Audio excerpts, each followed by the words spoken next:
Yeah, don't let us go. Oh my God, we're live. Yeah. Oh man, early at that. Oh, Lewis was right in the middle of that story about his porn career. Yeah. Oh. Yes. Stop it. Stop it.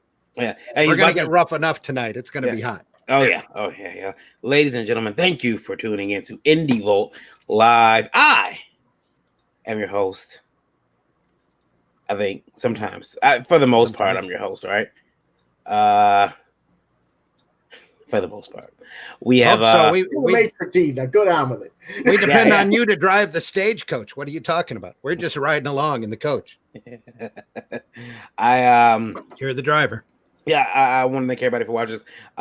We have guests tonight. We have one huge guest though. A man who has actually influenced me quite a bit in my comic book publishing career, HART FISHER. Will be joining us live on tonight's show. We're gonna talk more about that after the intro, though, right? Yes. Roll that beautiful bean footage. All right. And I need to find someday. Hit the button. Hit the button. I can't find the button.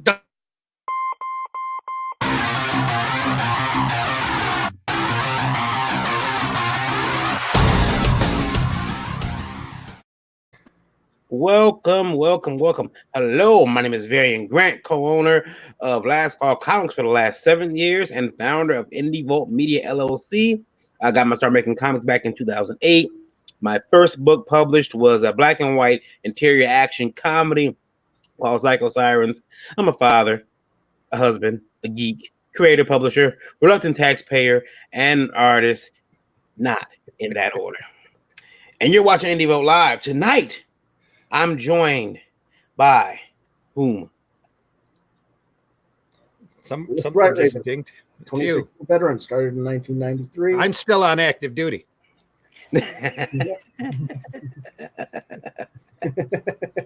Well, okay. I'll return to active duty shortly. I'm being called back, but as I said, I've been working in industry. Well, that you've been recalled. Okay. I've been recalled.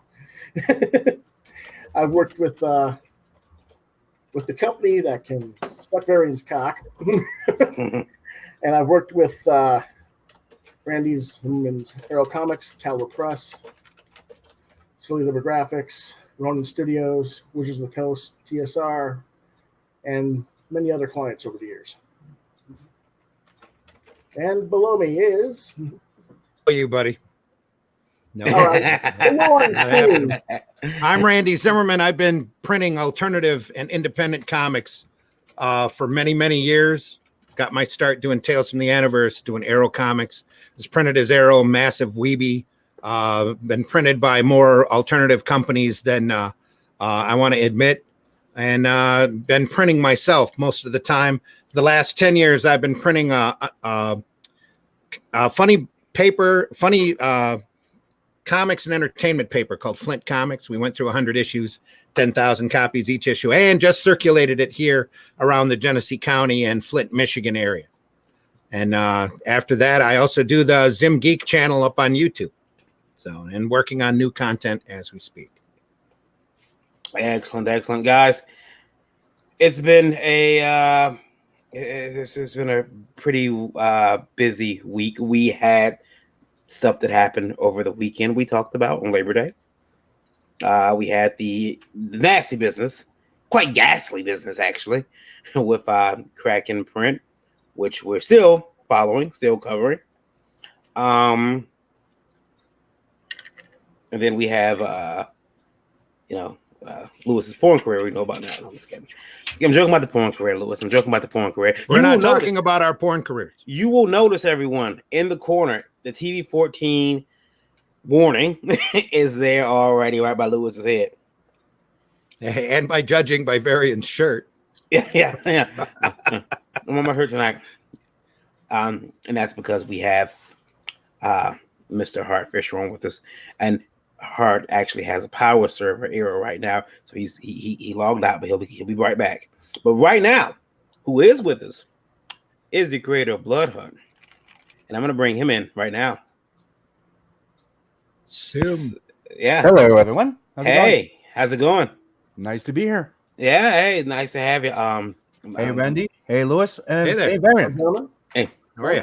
now how do you pronounce your last name? Oh, we can just call you Sim because it rhymes with Zim. Yeah, go There ahead. we go. Everybody's calling me Invader Sim. Yeah. I like the theory too, so it's okay. There we go. My last name is Pothier, so it's like pronouncing it Po-T-A Okay. in English. Yeah. So, yeah. Kind of like Totally. Pothier. Just call me Sim. Okay. Now, we normally don't have guests when we go to questions, but we're mixing it up tonight. So we're gonna go to questions. And let's see here. Well, we only have really one question.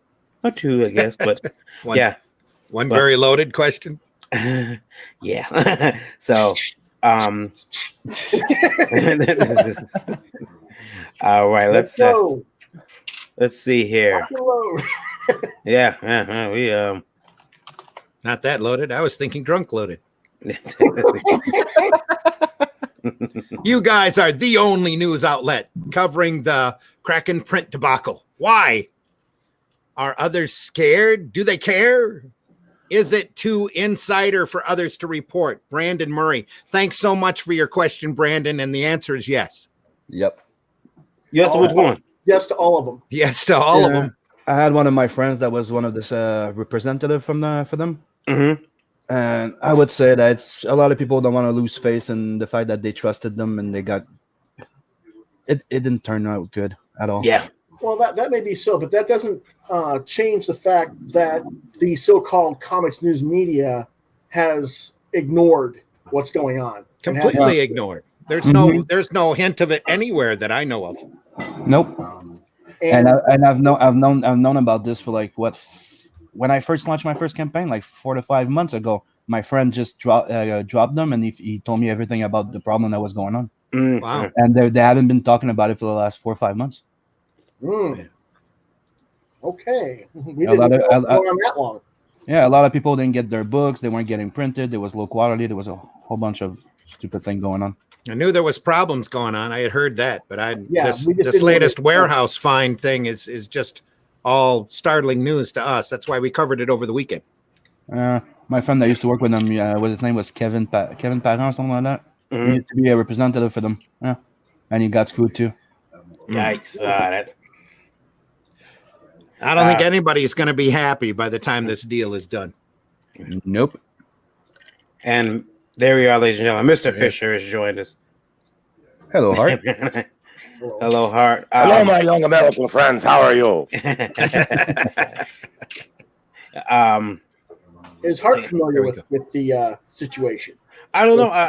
Hart. We covered on Labor Day. We covered a story about Kraken Print, which is a independent printer of comics. Mm-hmm. A printer of independent comics, and they're in a lot of trouble. They went out of business. Some people have paid for books they didn't get, and others now are getting calls from a warehouse in Chicago where they're saying, "Hey, we got your books here in this warehouse, and you need to pay for them if you want them. Pay for the storage costs, and we'll ship them to you. And if you don't ship them, if you don't pay for them, we're putting the lot of books up on auction for liquidation." So who's doing this? Is this the people who own the warehouse are doing this to collect fees on something, or is this a scam of the publisher? Well, it's the warehouse. They're collecting fees. They're trying to collect their fees. Yeah. So what's the question to me, guys? We just didn't know if you'd heard something about that, and if that had happened to you while you were publishing comics. I can imagine. The thing is I was a professional publisher, and we published I think we started my first book came out in May of 1991, and I rapidly rose up the ranks of the most important players in the industry, and a lot of that had to do with my being honest, straightforward, to the point. No apologies, no backing down, no Andrew Dice Clay crying, "Why won't people love me? I'm just an actor. I'm Carson." You know, and that kind of stuff ruins your whole career. I mean, Mhm. it destroys you. I'm a legitimate publisher who changed the game, was known as the most dangerous man in comics. I'm the only comics creator to ever sue Marvel Comics and win, and the Hells Angels helped me with that. Mhm. It's been one hell of a ride, and I had a lot of people try to get in the way of what I was doing. There was a lot of people who tried to stop me from publishing, from government entities to there was a movement within the comics industry. I was banned from Wikipedia for years, all over these silly comic books I did, because frankly, my opinion about a comic book is if you don't like it, well, don't buy it. If you don't want to read it, shut the book. It's not like it's a hand grenade that's going to blow up in the store. You know what I mean? Yeah. So as far as these guys in this warehouse thing, I mean, that's just a common thing if you don't pay your bill, Mhm. right? Yeah. You don't pay your bill, your books are, unfortunate for those publishers who didn't know their books were there, because there were guys who didn't know they even had books left. The publisher overprinted. You mean artist or the publisher? The creators, the creators, the people who were self-publishing. Yeah, the publishers didn't know the I printers did. overprinted and warehoused a bunch of books. Oh, that's they're what getting- happened. The printer Yeah. overprinted, Yeah. and Now they're they getting were calls from holding the on to warehouse. them. Yeah. Okay, I understand better now. I'm starting to get it now. That's pretty shady. Yeah.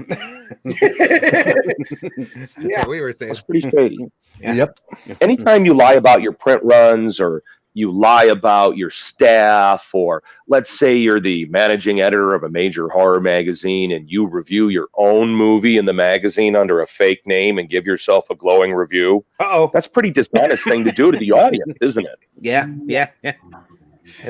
No, I don't need to dig up an old grave on that one, but that's the kind of thing that always bothered me about this stuff, is when people are being disingenuous and dishonest about what they're doing, or trying to pull one over on the audience. You know, like, let's say you're a guy in a rock band who plagiarized your mentor's most personal poetry for the song lyrics of your platinum selling records, and gosh, oh golly, gee, what happens when that guy calls you on your bullshit? Those things happen, and you talk to your lawyers. And I mean, I got lots of friends up and down the industry, and the entertainment business is a very difficult business. It's a very tooth and nail.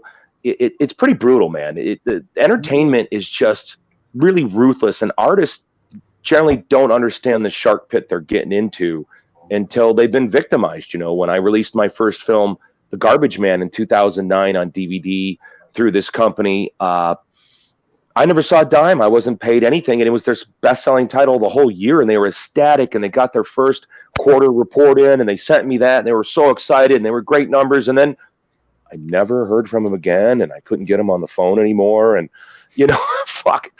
And they replicated the DVD in a really shitty way. We put together a really good package. We did a great promotion with it wasn't Metal Blade, it was Nuclear Blast Records, and it was the Summer Slaughter Tour.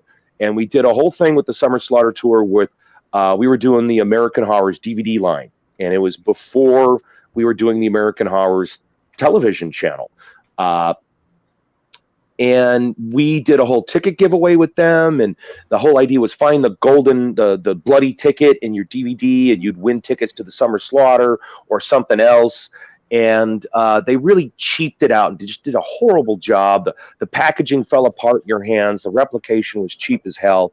So it was a very difficult thing to deal with, especially because that was at the point where torrenting was huge and piracy was huge. And my wife, my late wife now, was recovering from cervical cancer and ovarian cancer and horrible radiation treatments and horrible chemo that had stripped her to the bone.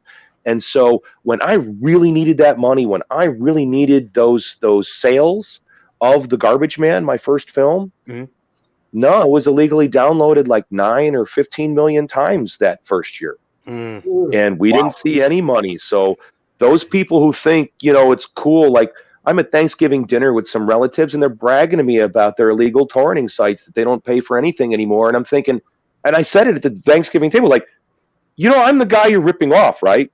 Like, me and all my filmmaking friends and all my musician friends, we're the guys you're fucking. So you're bragging to me on Thanksgiving about ripping me off? Yeah. Yeah. Wow. Yeah. Wow. What was their reaction? People are fucked up, man. Well, I exactly what I just did there, motherfucker. When you have Thanksgiving dinner with Hart Fisher, you're having dinner with Hart Fisher. So it was a subdued time. It's a quiet time. No one. That's the thing that people are finding out here. I recently moved from Los Angeles back to the Midwest. I'm in Wisconsin, and as I'm running around town, I'm based out of Lake Geneva now. American Horrors is based out of Lake Geneva. The American Horrors Film Festival is based out of Lake Geneva. I love it here, but the people here are starting to learn that I'm the most honest motherfucker they ever met. And sometimes the truth hurts. Yeah, and to be honest, I have to be honest. I totally unlike someone else who won't even admit he published his first comic with you. We're not gonna say any names. Well, anybody with last name Way, we just shouldn't trust them. Anyway, you think about Jake? Yeah. But no, Gary's a piece of shit. I've got no problem saying that. What he did to me and my wife, and the way that she's recovering from cancer, and instead of just admitting what he did, he went and sicked all his fans on us. So my wife is stripped to the bone from this chemo and radiation, and I couldn't stop her from reading all the hate mail. He sicked his fans on us. And the truth has withstood the stand of time. That's the thing I found out, guys. If you stick to the truth, it always wills out. When you're honest, the honesty, no matter what the media lies about you. Because remember, I was fake news before there was a Trump in office. That happened to me when I did the Dahmer books. So I was fake news before there was a term coined for it. I've documented it pretty well. And this Gary, it was Gary who? Well, you might know him as Gerard Way from My Chemical Ripoff. But to me, he was Gary when he worked for me when he was a kid, when he was like 15. I was a big fan of his writing. I thought he was a super talented kid. And we published his comics at Boneyard Press, his first published work on Raven's Wings, which was a really cool mini series that was a dark comic thing. And coming from a 15-year-old kid, it was pretty damn good. I was really excited for this kid, and I really thought he had a lot of talent. So I promoted the hell out of that book, and eventually, well, this happens in comics. You lose your artistic team pretty quick because drawing, and yes, writers, I'm going to say this, drawing's harder and takes more time than writing. That's a fact. Get the stopwatch. Clock yourselves. Drawing takes longer. It's harder. It takes a little bit more focus sometimes. So I understand about the blank page because I'm both. I'm a writer. I'm an artist. I'm a poet. I'm a spoken word performer. I've been acting, directing. I fucking do it all. I designed all the logos for what we do at American Horrors. I direct all the interstitials, all the promos, all the shows. I mean, I don't direct Gorecast or Horror Show or, well, Groovy TV's coming up to American Horrors. I have not made that announcement yet, but it's going to happen this week. I'm going to announce something about that. We're adding a lot of really cool new shows and new programming to the American Horrors channel on Roku and at strictlystreaming.com, at americanhorrors.com. And I will admit that I totally like TV station. I'm still in that idea. So we have Indie Vault TV, but I will admit I stole that from Hart Fisher. I stole the very idea of having a TV station. Oh, like, yeah. I can't lay claim that I'm the originator because, there were a lot of great people doing independent channels on Roku before I was. And I launched on Film On with billionaire Alki David. And that was a very educating experience. I was so happy that I was able to work with somebody like Alki and to learn from a billionaire, to be around a billionaire, like right there, arm in arm, walking around, working side by side, day in, day out. I did a horror show for his broadcast channel. It's a very short-lived broadcast channel in Los Angeles. And man, it was something else. I was working with Andy Dick and Janice Dickerson and Kato Kalin, and as the guy who did the OJ comics, and as the guy who got sued by OJ, I also sold those comic books on the courthouse steps while OJ was being tried. Oh, no kidding. I made sure to give comic books to Robert Shapiro. I smacked him right in his fucking chest. and wouldn't give any others to all those other freebie lawyers. They all wanted a freebie book. And I'm like, you guys are wearing more on your backs than I make in a year. You can pay for a frickin' $1.95 comic book. But they were cheap. They wouldn't pay for them. Just Robert Shapiro got one free. Now, real quick, I want to finish up. It's that in this Gary kid shimmed you in the back sometime down the road. Oh. Sometime back. Huh? This Gary. Oh, yeah. Gary Lying, when he started the band, he started up this band, My Chemical Romance. And it's a long, dark story. I really bared my soul about that on a tell-all interview for bloodydisgusting.com. So people can go to bloodydisgusting.com and look it up and read it all for themselves. I'd rather they read what I had to say there, because I think it's far more affecting than what I could say now, because I'm trying to be kind of happy, fun guy, and I get really angry when I talk about that stuff. I understand. All right. Sim, you're there? Okay. Yeah. I have a quick question for you. Now, your book, I'm going to bring it up on screen here real quick. Give me 1 minute. All right, there we go.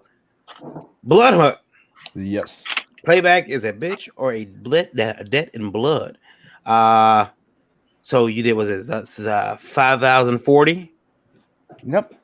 And you're still funding. You're still is it on demand now? It's in demand. Yep. Yeah.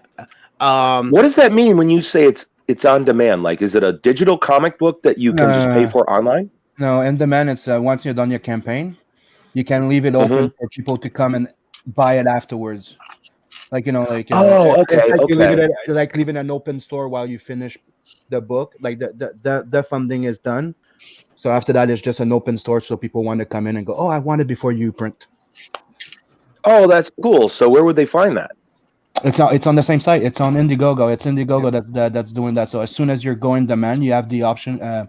Once you get funded, you have the option to go in demand. It's like another thing that they're doing different than Kickstarter is you can start a 30-day campaign and extend it. You have a maximum of 60 days, but you can extend it at least once. So you can. Well, I got to admit, I had a very good experience with GoFundMe. I used GoFundMe to help pay for the stuff that health insurance people wouldn't pay for with my wife's cancer before she passed, and the GoFundMe was really good. It was really very useful, and the fans really came out. Have you found you got a lot of support on Indiegogo?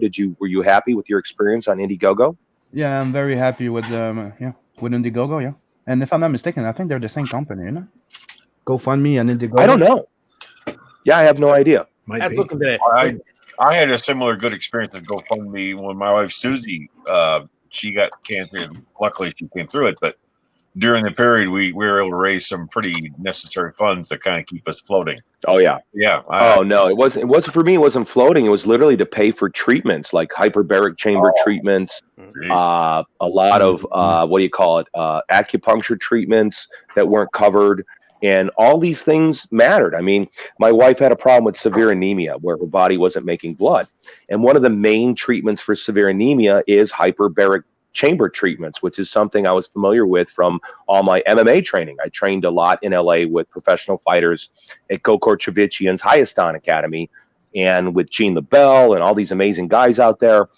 And so we knew that high pressure oxygen tents helped inject oxygen into the body through the skin, got it into the organs, and helped get oxygen into everything, which is important for a person who's undergoing severe anemia. So these American doctors were like confused, like, why would you do that?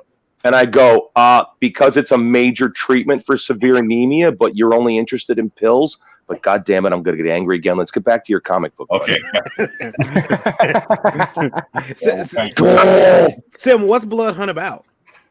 BLOODHUNT's about an assassin that gets sent on easy job, way too easy for his own ego because he's the shit.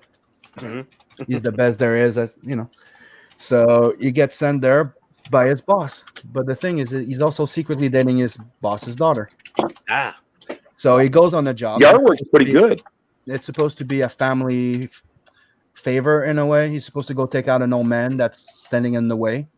So once he gets there, he discovers that it's an ancient vampire, and he was technically sent to die. But he survives and gets turned into a vampire. So when that happens, He discovers that by the meaning of blood, he can learn things from people, memories and stuff like that. He steps outside of the world and starts seeing that there's a world hidden in plain sight. There's supernatural creatures, vampire, gargoyles, demons, and we normal people just don't see them, but the supernatural can see each other. Now, And he's just set on vengeance. you've got a couple different perks here. The signed comic is going to be $25. Yep. That's going to be shipping in November. Technically, it was supposed to be shipping in December because I extended it an extra month. But since it's the holidays, I'm gonna wait till the holidays are done. Okay. So January, February, they're all shipped. Okay. All right. Yeah, the art looks good. Now you're the artist on it. Yep. Did you do coloring too? I'm sorry. I'm reading very slowly. Co-creator, writer, and letter. Because you said it says new colors up top. Yeah, I did the I did the colors. I redid the colors. Hey, we get better with time, right? Yeah. And I had some tips from Cal Ritter, the guy from Starblade. So he came in and he goes, "Oh, try this." Yeah. So I'm like, okay. So I tweaked up the colors. I did he came up with the idea of putting the blue in the foreground and the yellow, so to add depth. Yeah. But the book is in black and white, and you get one version with the colored version, the cover, which is the exclusive to the campaign. What's been the reaction to the work, to the book? The reaction's been good. A lot of people like my art. They like the concept of it. I'm bringing back the old type of comics like Lobo and stuff like that. In a way, like it's not for children, right? It says it on it. Not for wussies. Not for wussies. Did you hear that, Varian? Did you hear that? Yeah. I So yeah, it's an homage to all those payback vengeance type of movies. Okay. Did you you said that the book is in black and white? Yep. Well, now that of course for me brings up notions of the old Warren magazines that were just I love that stuff. Creepy, eerie. Yeah. Did you have any of those in mind when you kind of constructed how the book would be structured? Actually, or what your inspiration? My biggest inspiration was all my influences for comics would be one, but the thing is, I'm a big fan of John Carpenter. Oh, okay. So you're so mine.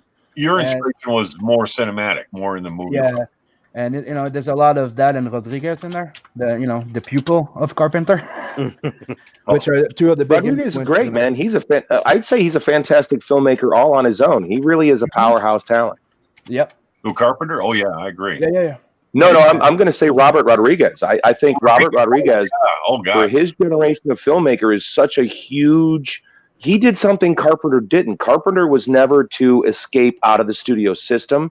Carpenter was never able to have a successful child series, which Rodriguez did. Rodriguez is a majorly important figure. And now with the work he's been doing with the El Rey Network, come on.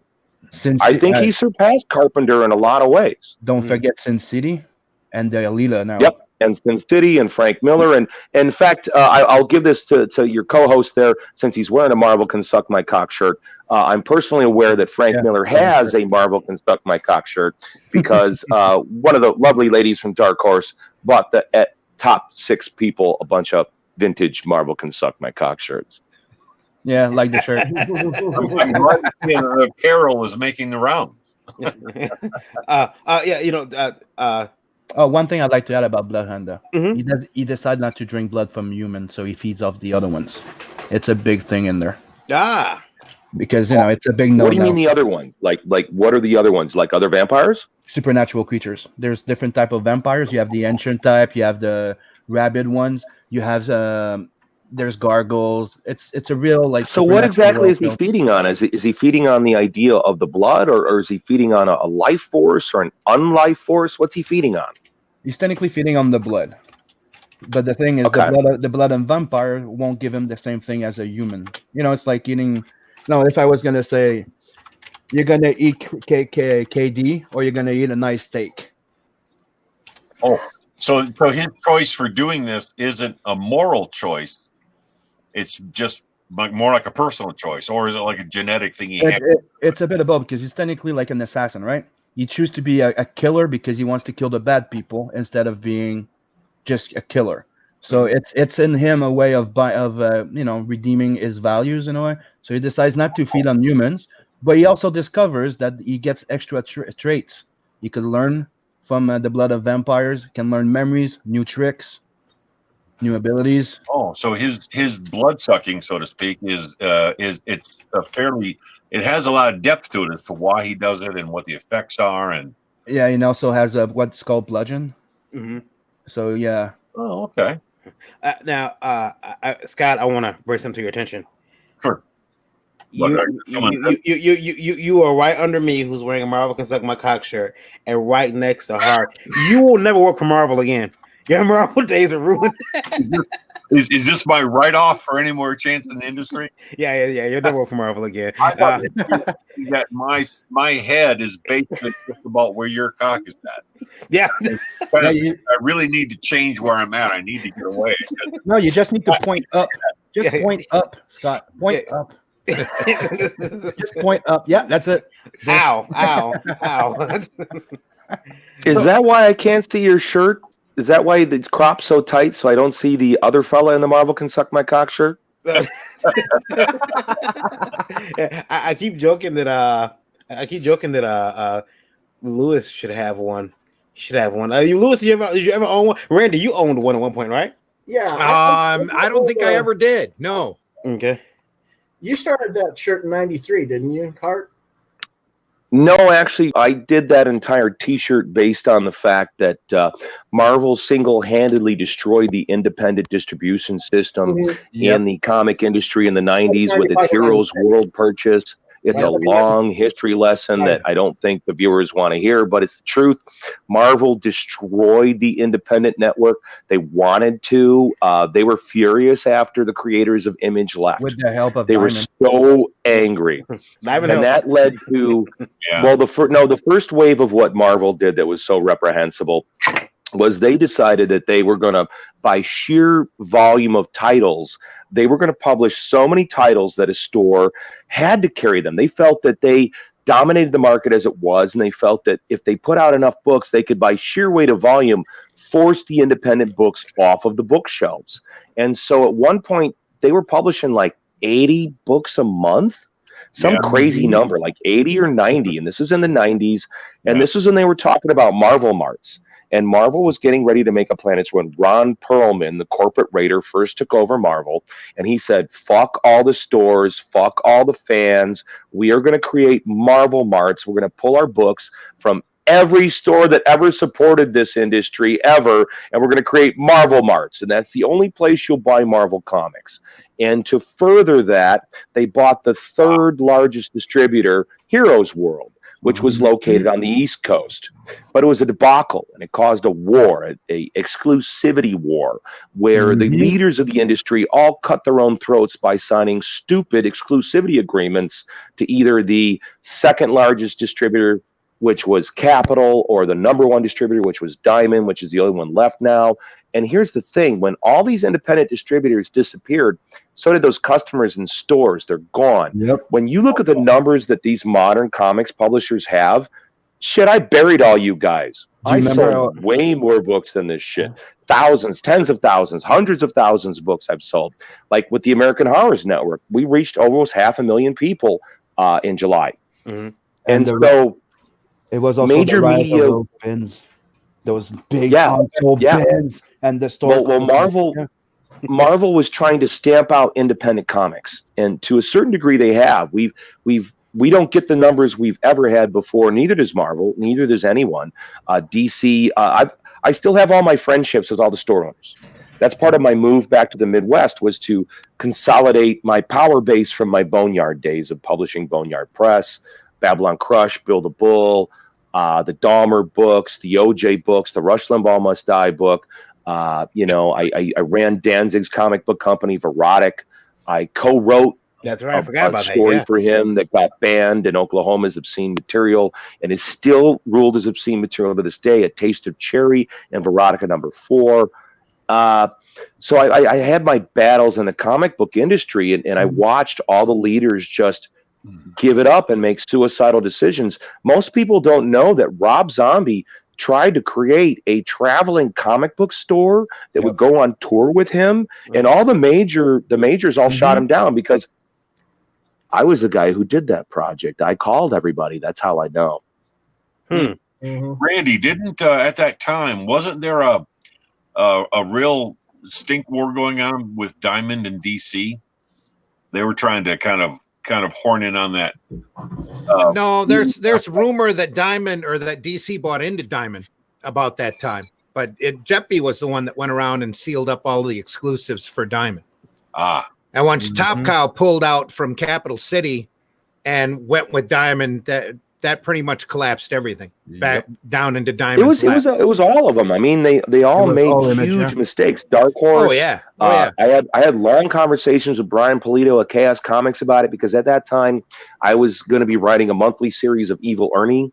In fact, we wrote 3 months of that series, and Brian gave me the mandate of, I want you to write about Evil Ernie, exploring the notion of what is evil.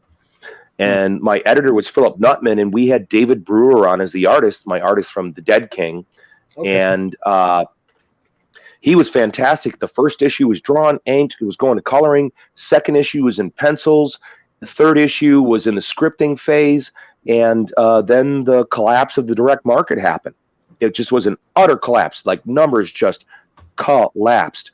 And I'm still stunned at the amount of comics that are listed in Diamond, because when I go to a comic shop, I don't see very many indies. That's why I'm very curious how you're doing with the release of your project online. Yeah, I mean, I hardly ever see these independents. A few choice, really progressive comic shops carry some, but yeah, I agree. I see all those selections in Diamond. I keep thinking, who's carrying these things? Ralph Griffith. The very rare comic shop that caters to an independent. Most of these guys, most of the retailers are ordering out of the green section just for their pull lists. So these guys will bring previews in and say, I want these oddball books. And the pull list was, they won't order them. The pull list was nice.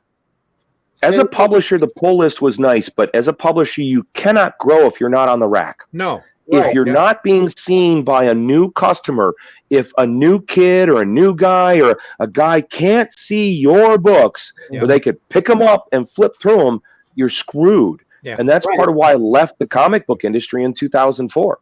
Right. That's the problem I have, because I'm one of those guys who buys all the supposed obscure stuff, and it's depending on which shop I've gone to. They've made me wait for 2 or 3 hours while they serve everybody else before they show my book, get my books out of the pull box, because they don't want their other customers to see what I'm buying. Well, 2 things real quick. Ralph Griffin says, "Speak of the truth there. The exclusive only distribution killed the booming market." And Sim and Hart, you guys, Lewis was telling us that he's actually his store. The guy in the store, I don't know if it's a store you currently go to, Lewis, but he has refused to purchase or order books from Diamond because that's Gothic shit. I'm not ordering that was years ago. Okay. Years ago in Arizona. It was a guy named Bob Fondren, and I moved from Michigan to Arizona in '94. He refused to order Vertigo books like Sandman and Hellblazer. Really? Because they're goth, and I had those here, and they didn't sell for shit, and I know you don't want it. I took my collections that are signed by Neil and Jill Thompson and P. Craig Russell and Colleen Doran, personalized to me, into the store. Yes, I want Sandman. I'm not ordering it for you. So I had to do mail order from my retailer back in Michigan and have it shipped all the way to Arizona.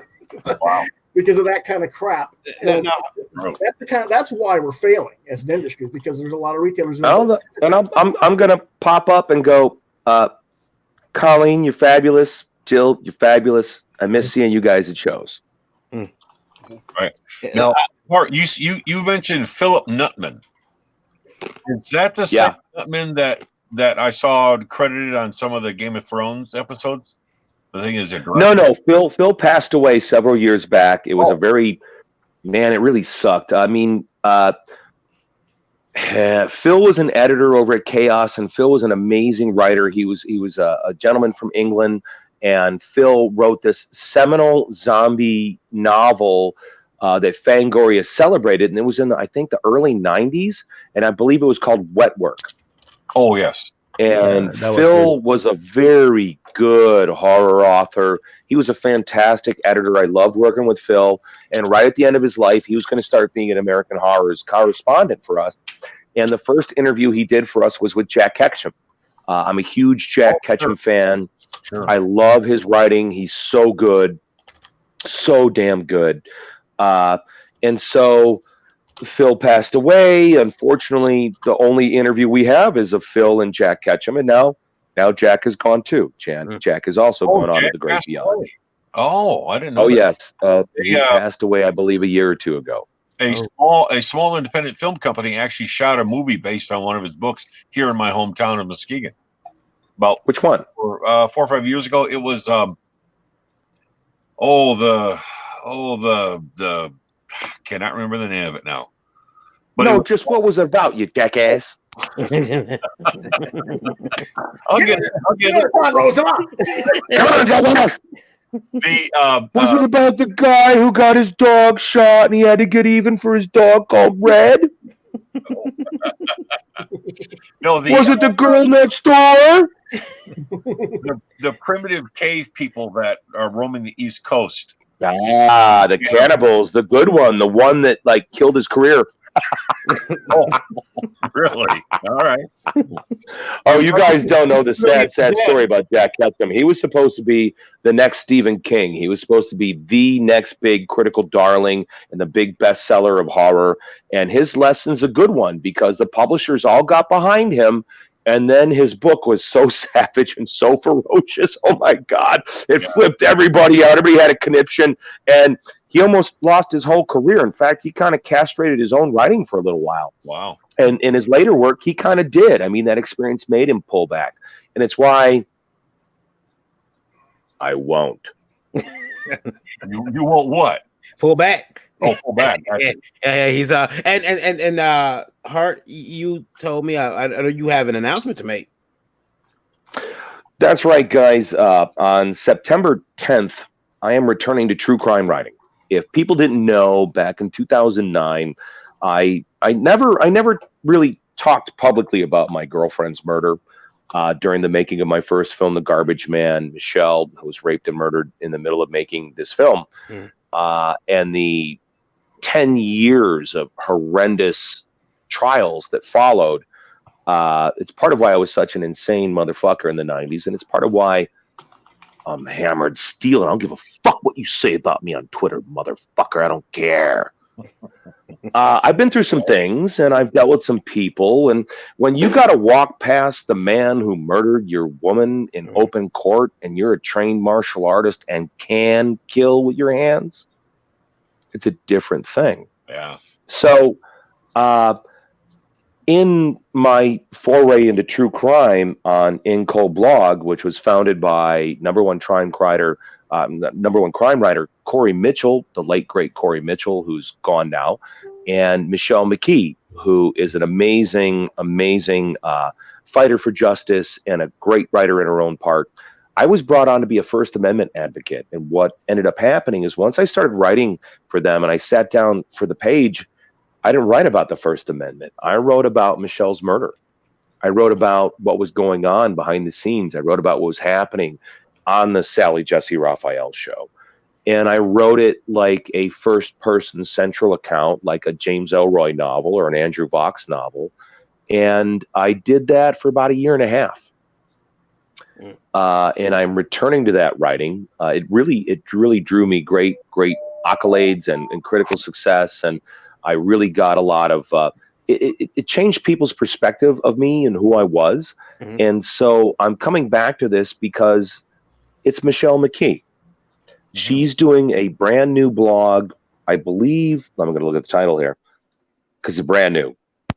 This is truecrime.com. This is truecrime.com. And so Michelle is reviving the brand and the writers that made it so good. And InCo Blog was one of the number one true crime blog sites in the entire world. And the writers there were amazing. It's where I met Burl Barr and we did the true crime TV show based on his radio show, and which you could only see on American Horrors, the network. And so I'm going to return to writing true crime for this site September 10th. That's awesome. That's awesome. Look forward. Any idea what your first story is going to be about? You know what? That's the funny thing about this is that, well, frankly, you have an idea what you're going to write when you're a fractured man, but then when you sit down and you start punching the keys, I'm not quite sure what's going to come out. Hey, that's breaking news here. Hart's come back. That's right. I'm telling you guys first. Yeah. Excellent. Now we gotta. Now that you're coming back, I guess we all gotta step our game up and start writing a little bit more. We gotta step our game up. It's like fuck, Hart's back. Even worse, I started directing and writing again. I did my first short horror film for the first time in 15 years on June 25th at Foley's Bar in Lake Geneva, Wisconsin, with the great Morgan Foley as my new villain. My name is nothing. Yeah. Hart, are you and Sim? This question both for you guys. Are you guys? Any of you doing any conventions coming up pretty soon? Any Comic Cons? Not right now. Oh yeah. Yeah, are you asking all of us? Well, yeah. I was Sim, you go first. Hart trying to contain himself. No, I don't have anything planned right now. And the Comic-Con that was in Montreal not too long ago, I didn't go because Comic-Con is not what it used to be. Right. Hart, you haven't gone to Comic-Con, and was it 2000 and was it 11? I think that was the last time I was there. I was really making people nervous at the George Lucas THX party. What did you do? What did you do? I shouldn't talk about it on an open live feed, so I won't. But I have security following me around everywhere. What's our policy here? Embarrass everybody? Is that Our policy is don't forget you're on a live feed. That's our policy. Yeah, that's Cameras are rolling. Yeah, they're always rolling, but we're a live feed. Hart, now you're a horror movie, like you watch a lot of horror movies. I have a clip, and for the last 4 weeks, I can't figure out what movie it's from. I'm gonna play it. And we'll see. Describe it first. I might guess it. Okay, it's a graveyard. There's a woman. She's spread eagle, and there's what looks to be a werewolf or a gorilla, and he's tearing it up. Oh, jeez. What is this, horror porn? I don't know what it is. Looks like it's close. Yeah. Well, What do you mean a graveyard? I mean, we had werewolf sex and the howling. Hide all your kids' eyes for a few minutes. Here we go. Here we go. Here's the clip. Oh, Jesus Christ, it's Dracula, you assholes. That's a Francis Ford Coppola movie. What the fuck is wrong with you? It's the fucking It's Dracula. Okay. It is. Yeah. I had no idea. It's I'm like, Dracula. Was it practically like, it was a soft R. It had. yeah. You didn't know what that clip was, dude? I didn't, and I asked Lewis. He didn't know either. I didn't either. I don't think I even watched that movie, to be honest. I don't know what it was. Really? I think I saw Dracula once. Yeah. Now I feel bad. Now I gotta go watch. Many times. I wasn't the fan of the film the most part, but a lot of it was pure brilliance and genius. Was it? Francis Ford Coppola's Dracula. You must watch it. Everybody's go watch that film. That film must be seen. Is that the one with Gary Oldman and Not just for the werewolf copulation, you weird pervert. is that the one with Gary Oldman and Keanu Reeves? Yeah, I thought it was the werewolf movie with Jack Nicholson. No. That was terrible. And James Yes, it was. Spader, except for when Jack Nicholson pisses on James Spader's shoes, that was good. Yes, it was. Anybody who pisses on James Spader's shoes is okay in my book. Oh no, I like James Spader. He's a good actor. I know, but I love Jack. What was it? What was the one where he played? It was like Jack's back, or it was like two Jack the Rippers. It was a whole reincarnation of Jack the Ripper, and he had a twin. Great movie. Wow. Oh crap! That sounds familiar. I think it's called Jack's Back or Jack something. Jack's in the title. Okay. Yeah, it's Jack's back. Okay. Oh, who knows his horror films? We'll leave that to you, Hart. Now, Sim, you have now BLOODHUNT is it's done, right? You're finished with the book. I got 12 pages to do on 60 on 68 because now it's 68. What's You're after almost that? What's after that? Oh, after that, I got 8 other books plus 2 sequels for this. Technically, BLOODHUNT, it's planned to be like all individual books, like self-contained books. Mhm. But it's planned that it has like it's a trilogy, and it's all planned. Like you have the payback, the vengeance payback. You have the rise and fall. Then you have the final conclusion. I have sci-fi called Not the Merc. I have the Chaos Chasers. I have a CG Jumpstart that I'm on it with 3 stories in it that has Demon and G strings. Come on. Hey, Demon and G strings? We have a racing IP called Crash Course and something called the Meme Police, making fun of all those soft-hearted people. That's I like the G strings. It sounds like my Halloween costume. That sounds great. Yeah, it's the story of a doppelganger. A doppelganger demon. She can change into different demon form, but she's stuck fighting in a G string for some reason. yeah. Who knows? Only a G string. Only in a G string. Ah, Yeah, if you want, I can show you the first concept art of her. Hold on. sure. Let me do share screen. Let's see here. Of course, you jackasses all want to see the demon in a G-string. You perverts. Do you bring Yeah, them? bring that up. Put that on. You bring one over? You should come to my house. You want to see it too? No, I've got a very dirty career outside of comics and go. horror. Ah. I work with Max Hardcore, so This is Liddy. This is That the was first cool. concept art. And there this you is- go. And this is the first page I'm working on. All right. Looks good. Yeah. Who's the bad guy? In the first short story, it's the Demon King. Is that who that giant figure is? Yes. So that is the Demon King with the gauntlet and the spikes? Yep. And how is that related to the demon chick and the G string? You see that scratch there? And Yeah, that the dude very that's missing there? Yeah. Well, he's running around a rampage going, "Come out, bitch, and face me." And she lets Because she scratched him? Yeah, because she was forced to be his concubine, and she did not take upon it very well. So she So while he was trying to rape her, she scratched him, and he's mad because she wouldn't let him rape her. Exactly. There you go. Okay. Just want to make the English plain. I wonder. And now the book looks good. Now that one, that one. How many pages are you in on that one again? On this, I'm starting. This is a 3. Technically, it's 15 page. There's 3 page in the first magazine of CG Jumpstart, which is a mix of like heavy metal magazine and Shonen Jump and Wizard. So we're a whole bunch of people putting stories in there. Right. But this is all planning. This is all heading to be one book. This is How many pages is that big book going to be? The Demon and G String. It's gonna be 48 Yeah, with all the pages. different The creams. CG Jumpstart. CG Jumpstart. The magazine's gonna be over 120 pages. Okay, wow. Cool. That'll be good. Release it all in one like graphic novel, and Yeah, it's they just say it's not for kids. That's for sure. Yeah.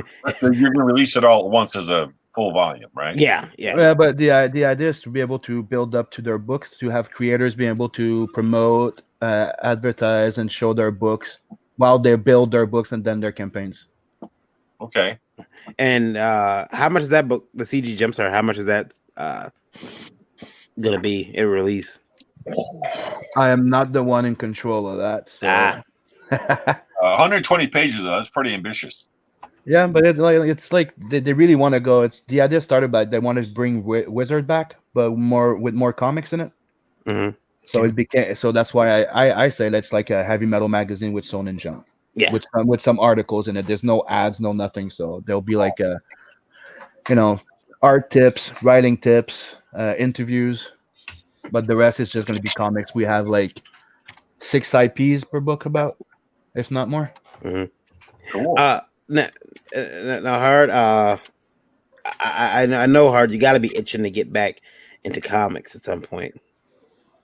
Illustration. No, not really. You fucking kidding me? Oh my god! When a best-selling book from Marvel is like 50,000 copies, if they're lucky, shit, I reach more people than that every couple of days with my TV network. I don't have to deal with a distributor. I don't have to deal with any censorship. I'm in charge of what goes on at any moment. I can update the American Horrors channel. I could go over to my computer and change what's playing now while we're on the air. That's why I love Indiegogo and the entire Comics Gate thing. Hard, have you been following that with the Comics Gate and Indiegogo at all? What do you mean Comics Gate? Oh, you don't know what Comics Gate is? You're gonna love it. Who's a long story? If you don't know about it, I'm not sure. Hart's been out for a few years out of the comics. Yeah. No, I've been out of the comics scene for a long time. I mean, frankly, I left comics in 2004. I got a job. Well, admitted, I was working in the adult film industry. I was working as an editor for a company, and I was editing a lot of adult films, making a lot of decent money for once. And so in 2004, an editor dropped dead of a heart attack that he got from a meth shot that his son gave him, and I got his job. So I left the comic industry for a while, and I got involved in film and TV production full time. So once I left comics in 2004, and especially once I started launching American Horrors and the American Horrors Television Network, it's a serious thing. I mean, I'm on all day, every day. And at one point we had 2 channels until my wife's health problems got in the way. And when she got really sick, we lost the channel. We lost half our income.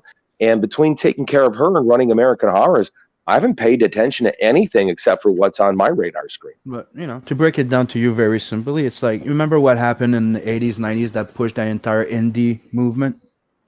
Yeah, totally. It was the creators that had enough, right? Oh, yeah. And they decided that's why Image was founded. Those creators had enough. Yeah. So CG is technically the same thing, but it's the buyers now. It's also the buyers that decided to go, fuck you, we had enough. Yeah.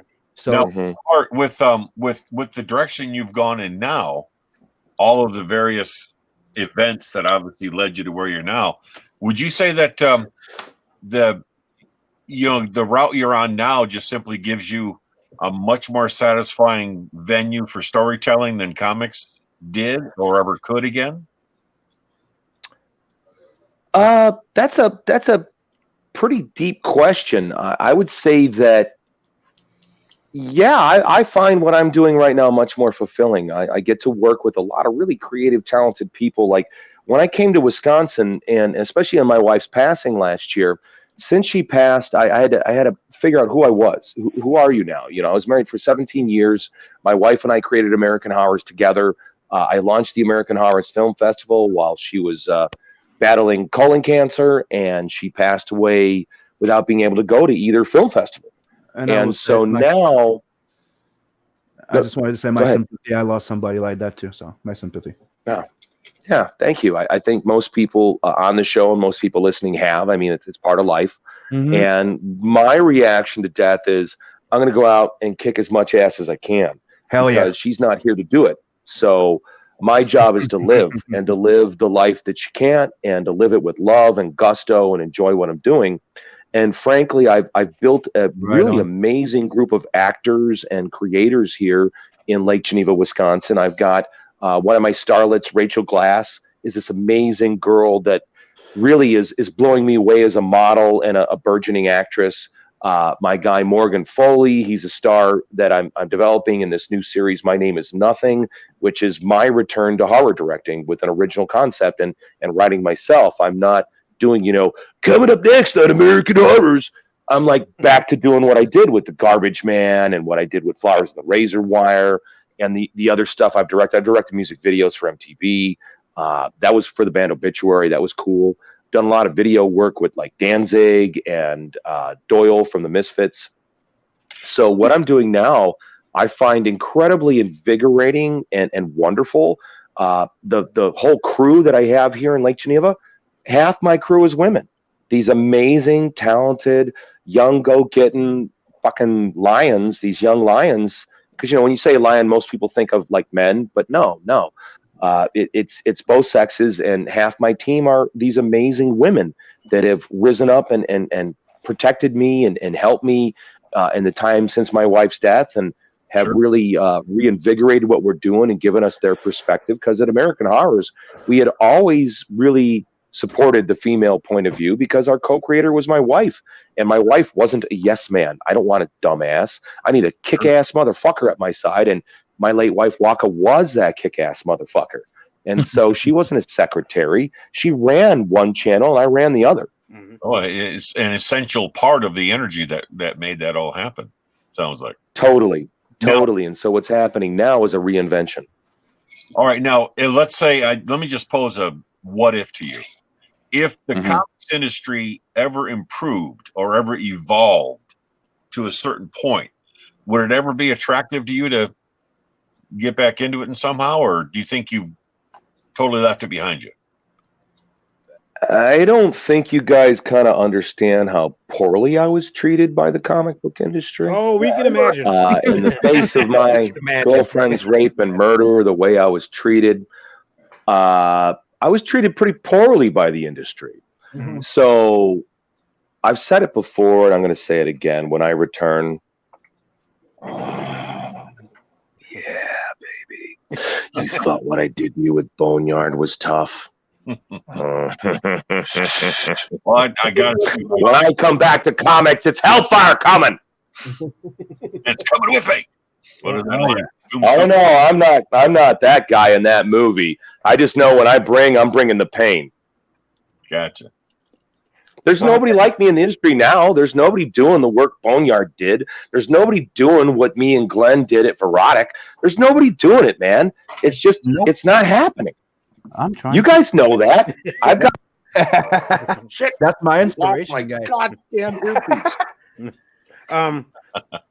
Hart, That's I got where an I'm email. from. I've got an email question that came in from a viewer who's who plays you in the movie in your biopic?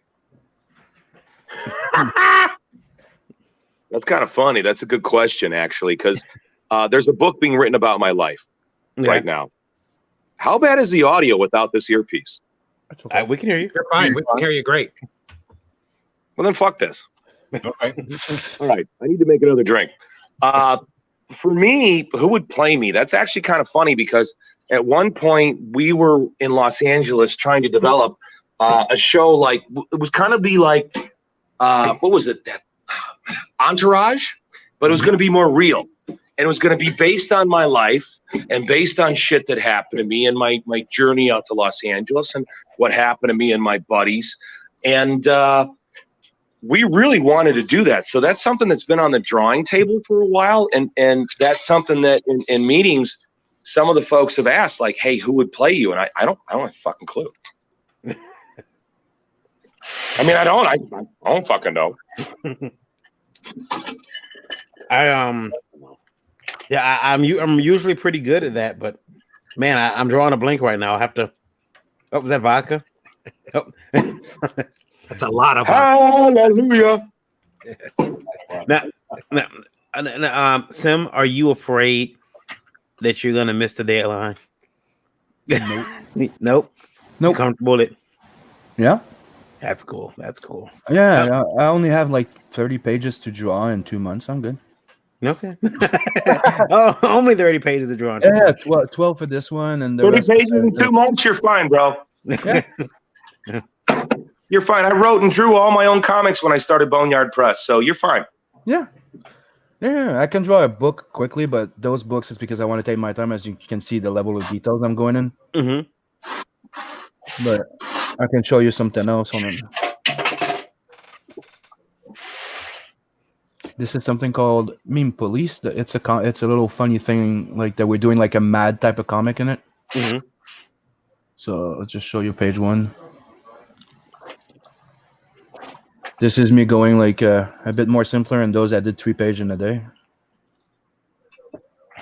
Oh wow, That's nice. it's all your own penciling and inking, right? Yep. Oh. Just a nuts and bolts question, Sim. Is there a particular types of drawing tools you like over others? Right now, I'm using my U1 Canvas Pro. I'm using digital for my comics. Digital. Oh, okay. Yeah. So, Really? This is all digital art? Yeah, but the thing is, since I'm using the digital, but I'm using the same approach as traditional. I'm not using. So yeah, it looks traditional all the time. Yeah, I'm using the same techniques except digital. So I win time, and I can be faster and experiment with the layers and everything. Sure. So but are you losing like what about the brush stroke? What about the stroke of a brush and different kinds of brushes, like a sable brush or a cheap ass acrylic brush? Right here. That's why I like this program here. That's called Manga Studio Pro back then. Now it's called Clip Art Studio or something like that. Mm-hmm. Look, you have the G pen, the mapping pen, the Tunip pen, the calligraphy pen, and if you go into your brushes, you can actually have watercolors, like brushes. You have ink, watercolors, all paint. Have you worked with an actual brush? Yes. Okay, yes, but you know what I mean, like a sable brush versus a cheap acrylic brush, or versus different fatness of the brushes or cuts of the brush.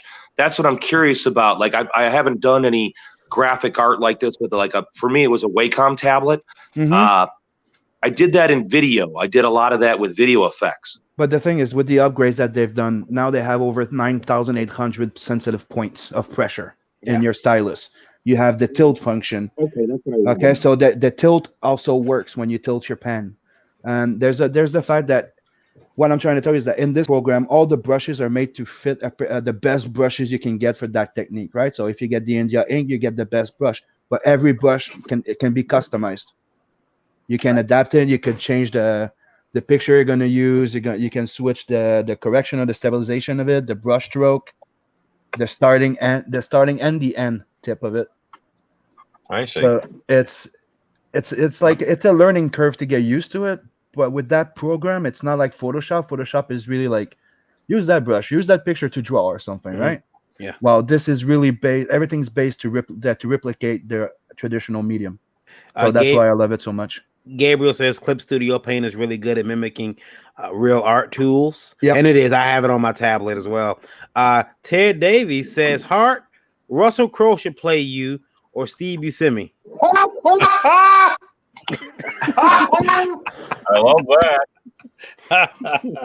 Steve Buscemi can play anybody. Steve Buscemi would be funny. Somebody brought up that dude from Sons of Anarchy that played the lead of Sons of Anarchy. Ron Perlman? No, wrong lead. The main young lead. Again. Charlie Hunnam, is that his name? Hunnam, yes, Hunnam. Yeah. I'm a blonde. Ron Perlman is not a blonde with long blonde Viking hair, knucklehead. They can wear a wig. How about wear a wig? How about what's his name? Chris Hemsworth.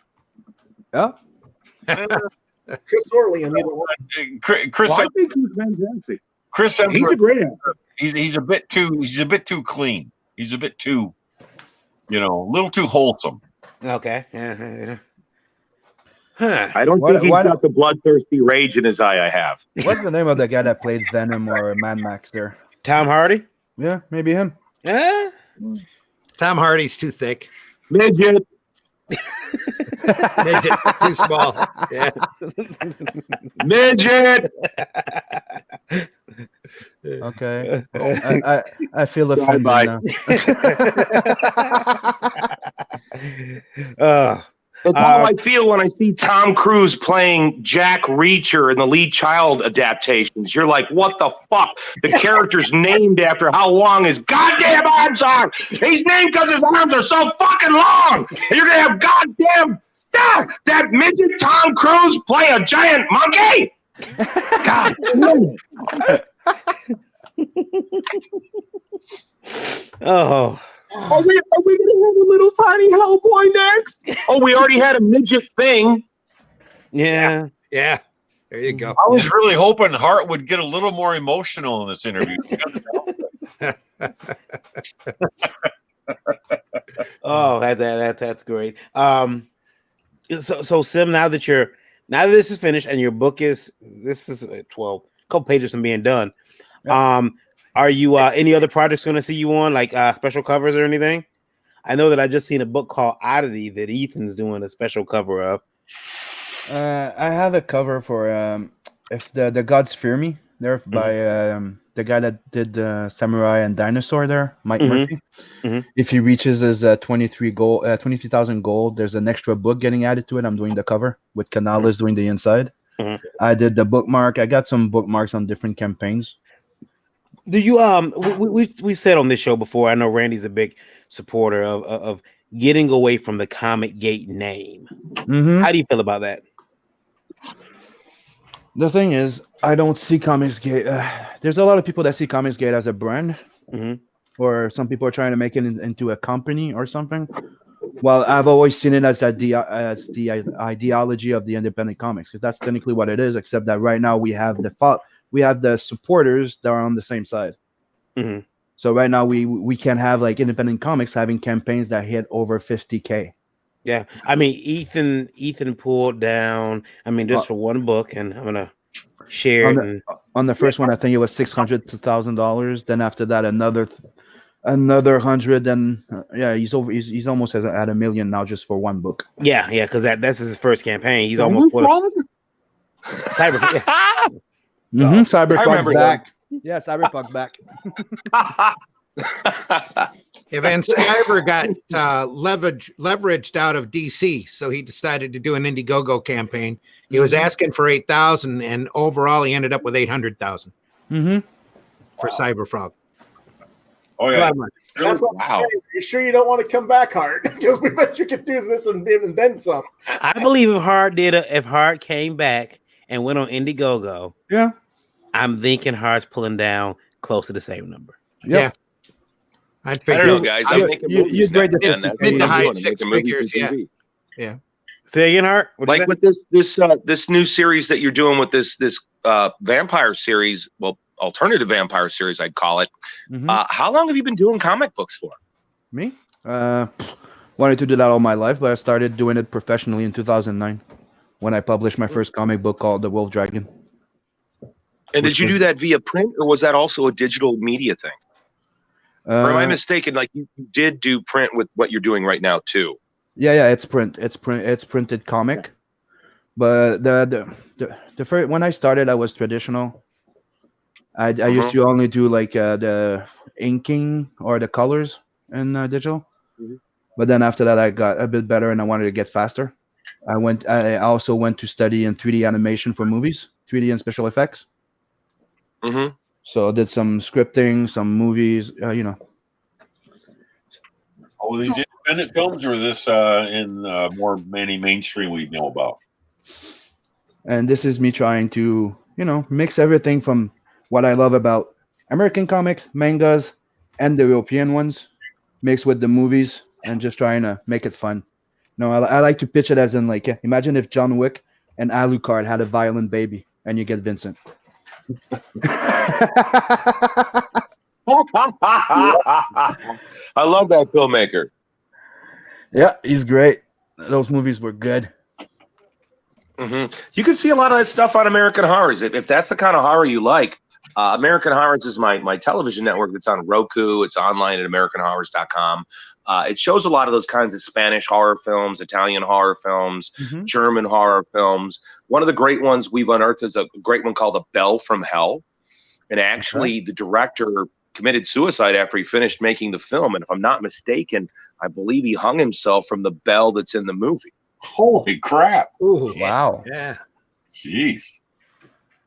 Yeah, those Plus horror movies have some weird stories. Uncut Slayer, Uncut Obituary, Uncut Videos from the Children. And we've got this great new band out of Los Angeles, Tacoma Sex, And one of my old filmmaking friends, Chris J. Miller, they're doing a whole series of these amazing, insane stop motion animation, gore-tastic, industrial. Jeffrey is the lead singer and main guy behind the Comasex, and he was one of the founders of, I think it was Chamber of Echoes. Wow. So, Sim, I don't know if you heard the question earlier. The work you do with film, was that just kind of touching on film production and just on your own, or was it for some independent companies we might know, or maybe a little mainstream action? What was the experience? Like I said, I was doing a bachelor, so I started working for a. I did a movie that I worked on the storyboard for a short movie called Midnight Wind. It was in a few festivals. I've done some work for something called what is it again? Not Black Label. Black Flag Production. I have one of my friends that's in there. Oh, okay. I've done some storyboarding from but nothing really major. What was your school of study? Where was this in your home country? Yeah, it's in Canada. It's one of the famous one called NAD Center, NAD. Oh, okay. People come from across the world to come there. Awesome. Yeah. And Canada is a hotbed for horror, man. Canada has amazing filmmakers up there. At American Horrors, are one of the first people supporting the Soska sisters. We have a lot of Canadian creators on the American Horrors channel. Yeah, and Montreal is the center of all the 3D movie effects and video games. Yeah. Well, so Canada is a great breeding ground for independence and all that. Yeah, it's a great place to find that stuff. Guys, yeah. It's time for the fun game. I have to call Will decide now.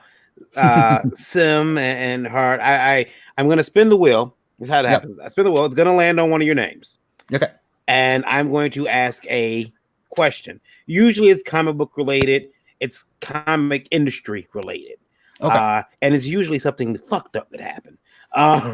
So I want to hear your answers to it. The other guys have been tortured with this, so welcome. So never be the same. Here we go. We're gonna click the spin. Spin that wheel. Here we go. Deep. Sim.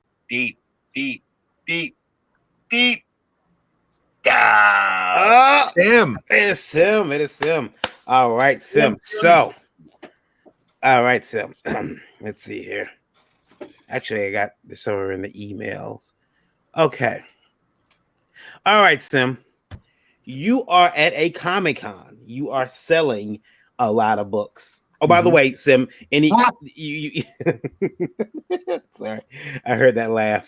And once you can't answer any more questions, so you'll be, if it lands on you, we'll spin again after this. Okay. So you're at a Comic-Con, you're selling a lot of books. A gentleman comes up to you, he gets a commission, he gets some books from you. You're very happy with the purchase. And you mean his purchase? His purchase, yeah. You're very happy. Yeah, you're very, and we'll say he did $250 worth of business with you, so you're very happy. Mm-hmm. And you go back to your room that night, and for whatever reason, you happen to have some LEDs, and the money's glowing. It then hits you that this money is fake. He's got you for $250. Oh. You see him at the convention the next day. What are you doing, sir? Are you going to do anything? And you have 2 minutes to answer starting now. I will really not be nice with him. Probably approach him and I would probably approach him, try and hey, by the way, I've noticed that the fake money, like pretending that maybe he didn't know. Gauge his reaction and probably decide how I'm going to react from there on, because it is fraud. So depending on how he reacts to me will also change how I will react to him. Counteraction. Gotcha. It can go good or it can go bad. Anyway, I'm willing to go. All right. Can I chime in on this, guys? Sure, go ahead. I already lived it. Really? I just sent some boys to get my money. Did somebody pass some fraud bills on you, or try? It's happened a couple of times. I just sent some boys over. They had a conversation, and I got my money. If you don't mind me asking, how much was the largest amount that someone tried to pull that with? But the question was to dealing it into and within the con. Yeah. Well, this was at a show. Yeah. It was at several shows. You sent some people over during the show? Yes. Some large heavies? just some guys that were serious, and they were my boys. They were some of the Boneyard thugs, and they're just not to know what to say. Yeah. Yeah, they make it very clear. I was from the south side of Chicago when I started publishing comic books. So I grew up in a very different age with a different way of communicating. And I had different experiences than this modern social justice warrior. I'll use the word pussy bullshit. So you had to deal with problems. We had stores that didn't pay us. You know, the one book we had the most problems getting paid on was Soldier of God. And it was Christian bookstores that were the biggest assholes about it. Yeah. Believe it. I lived through the comic code. Remember those 80s? Those wonderful 80s. Friendly Friends got really upset with me when I had Danzig stop selling his books to him because he wouldn't pay Boneyard Press before their distribution company went under. Spin it again. Yeah, I spin it again. There is a setting on here that lets me move people. I forgot to click that. Move them off the board. Yeah. It's Scott's turn. All right. Scott. Okay. So it's another convention question again. Okay, so yours is you are at the show. Okay. You're at a show. All right. You leave, you come back the next morning, and horror of horrors, your all your art material, your Copics, your pencils, they're all gone. Oh fuck. You find another artist about 5 rows down has equipment that looks a lot like yours. In fact, you're 100% sure it's yours. Well, first of all, I would have to ask this person, would you be comfortable still using those materials after you've pulled them out of your ass where I'll be putting them? Because if he is, then he'll be fine. You know, I mean, as Scott Smash.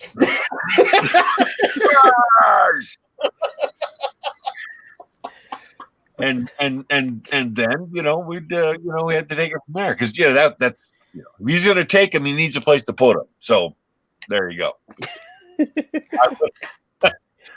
And as you asked that question, I almost thought, my God, he's gonna cite an example of exactly what happened to me.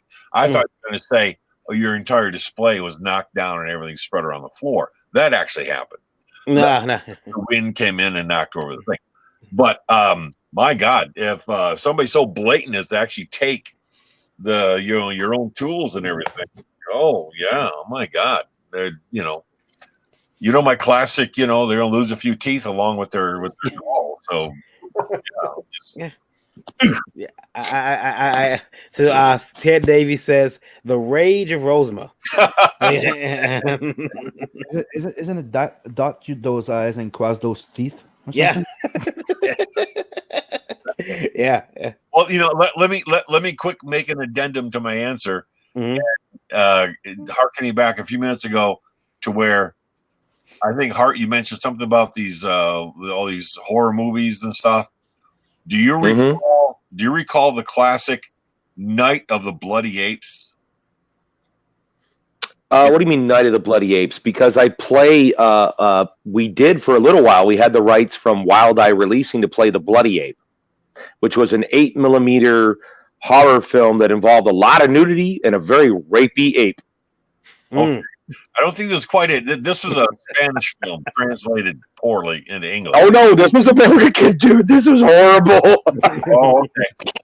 Well, this Wild Eye Releasing had it. It was on the early days of American horrors back in like 2011, 2012, and we made a deal with Wild Eye Releasing, and The Bloody Ape was one of the exploitation films we got from them to play. Okay.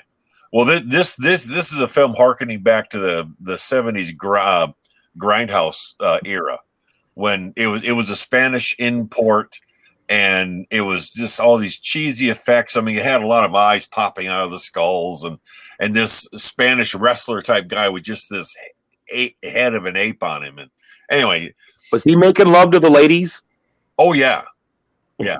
I believe we have that as a trailer. We run a thing called The Best of Sex and Violence, which is a whole trailer thing by John Carradine. Okay. Well, and his sons are in it. David Carradine's in it, and I forget the other guy's name. The other Carradine. God damn it. The blonde one. David. Keith. Yes. No, not David Kiesinger. There's David Carradine, and John Carradine's the father, and then there's another Carradine brother that actually had a lot more mainstream success than David did. That would be Keith Carradine. Yes. Yeah. Well, I was going to say, the Night of the Bloody Ape, I would probably turn into that type of creature if my writing and my drawing tools are gone. So that would be. So that I just want a little addendum to that. Those are great films. Well, I actually witnessed one of Kevin Smith's guys stealing somebody's portfolio at the San Diego Comic-Con from behind the booth on clothes at San Diego Comic-Con back in the late 90s. Yikes. Yeah, I'm not going to name him. But me and my whole people, my group, all my Boneyard bitches were there, and we saw the whole thing, and we're like, holy shit, did so-and-so just rip off that? And he made a joke to us and then ran off with it. And it's like, you dick. We were shocked. We were in shock. We didn't even know what to think about it. Like, we knew the people next to us, but it was the same year that San Diego fucked me over. We had a deal with them that I wasn't going to show up to San Diego Comic-Con with the Marvel. I told them, I said, guys, I'm going to give you a break. I won't do the Marvel Can Suck My Cock shirts this year. I'm buying a corner booth. Everything was fine and hunky-dory until I show up. And I show up at the show, and they didn't have my booth. They had me in the ass end of the show. I didn't have the corner I booked. And I'm like, what's going on? And I'm a convention warrior. I did so many conventions. But they totally lied to my face, said they didn't have my reservation, didn't have my billing information, stuck me in this shitty fucking booth in the ass end of the show. And then I saw that my corner booth where I was supposed to be was kitty corner to Marvel. And rather than give me my booth, they left it empty. And to add insult to injury, when they showed up with my bill, I was billed for that corner booth that they said they had no record of. So after that, that was the last time I ever had a booth at San Diego Comic-Con. I called up. I had the bank cancel my check because that's fraud. I wasn't going to pay for it, and their staff was harassing my staff.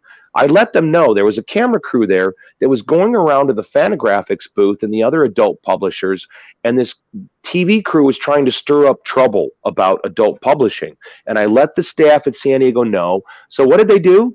Every time I left my booth, they harassed my staff, and they made them take weird books off the table. Like, they made them take my poetry book off the table. Poems for the Dead.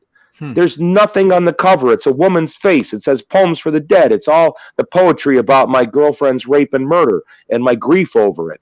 But they made my staff take that book off the table every time I left. And it was horrible. The harassment was unrelenting. So I refused to have anything to do with that goddamn show. They treat comics creators like shit. They treated Bernie Wrightson like shit, dude. They treated, I know some stuff behind the scenes, man.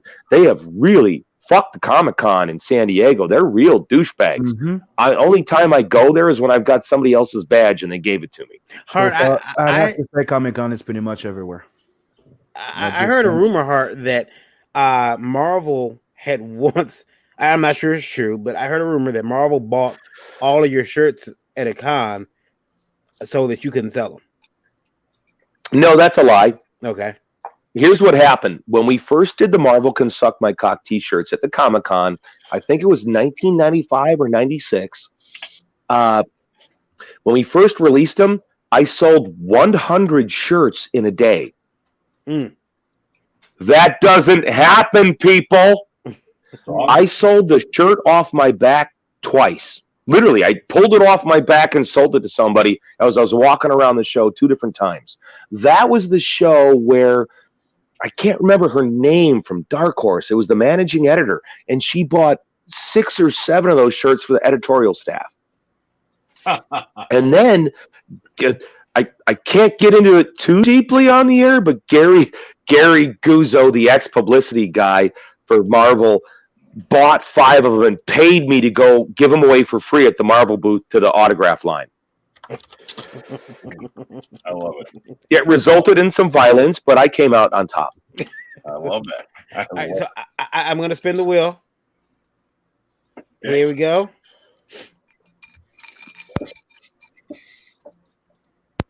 And no, Roseman can't get another shot. Hold on. Me. Yeah. You should have names on the goddamn wheel when it spins. There's no tension. I don't know what's what. Well, yeah, there's names. There's names. There's names. Yeah, there are. I can't Roll see names into on the me. video thing. So Zim. Yeah. Zim. That's you, Randy. So, okay. Randy. Let's see here. Wow. And by the way, I should mention that these are all things that have happened to people at shows. Yeah. So, okay. This is a bad one. Randy. Mhm. You get up, you leave the you leave your table. Mhm. It's probably overnight, okay, because for this to have happened. All right. You return the next morning, you're drawing, everything's going fine and well until you reach down into your bag to maybe get some art materials or a sweater. You put your hands on A sweater? A sweater. What sweater? What the fuck are you talking about? Maybe it's a cold con. I don't know. A sweater? What the fuck? Never been to a cold con. I'm sorry. You stick your hand in your bag. My hand? My hand. Something's amiss. You pull your hand out. It's covered with fecal matter. Someone has shit in your bag. Jeez, At the booth, like behind the booth. You're behind the booth and someone's shit in your bag behind the booth. Yep. And no one noticed the reek of stench of shit in your bag. No one noticed. Okay, I just want to be clear. I want to know before he gives us the answer. That's probably Let's hear it, buddy. It's probably a tossed bag and a washed hand. I'm sure that's what you got. What more can you do? Outside of report them, unless you catch somebody wiping their ass. You know. Mm-hmm. So I would like to know who the fuck this happened to, because like it's not easy. Like somebody had to either they shit in that bag behind the booth, or they went in the bathroom, shit in that fucker, and brought it back. There you go. Yeah, which I think is no. I'm a convention warrior. I know this shit, and actually, I did shit my pants behind the booth in 2004 at the Philadelphia Con when the staff there gave every single person who came stomach flu. Holy crap. We were all sick at one, and when that happened, my boneyard bitch, like, Hart, you turned green. You got to go back to the hotel. Oh my God. I did not tell anybody. This is the only time this ever happened, but I had stomach flu the night before. You know, I had the first day of the show on Friday, was fine. I got back to the hotel. I was proud of myself because I wasn't out drinking it up and boozing it up because I was there to meet the fans. And in the middle of the night, this stomach flu hit me. I'm in the shower, shitting, pissing, and puking. Yeah. And when I showed up at the show, I was green. 2 hours late, and I did. I shit my pants right at the fucking table signing autographs. And luckily, bed jumping, Jiminy Christ, the bathroom was right across from my booth. Oh, thank God. Yeah. Oh, thank you, God. Thank you, good Lord and Savior, whatever name you want to use. Holy shit. and no one smelled it. And I went and I cleaned myself up, and then I came back, and the girls were like, "Hart, you're green. Go home." And I went back to the room, and I didn't come out. That was the last convention I did for years until we launched American Horrors, and I was at the Long Beach Con in 2011 launching the American Horrors channel. Oh man, I want the link to that channel, by the way. Yeah, I put a link in the video description. So hell yeah! You want to watch American Horrors, brother? You're gonna love that channel. There are no commercials during the movies, guys. The channel's free. It's just you and me. Flip a coin. No. Yeah. We'll go to Lewis. Lewis. All right, Lewis. All right. Let's see here.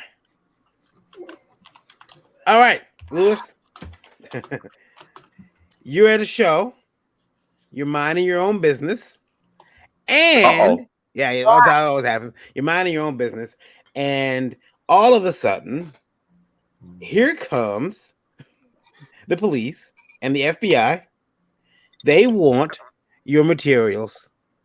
Okay, they say they say it's obscene, and you can't sell it at the show.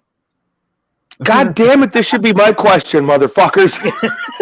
Should be one of mine too. It happened to me. It happened to you, Sim?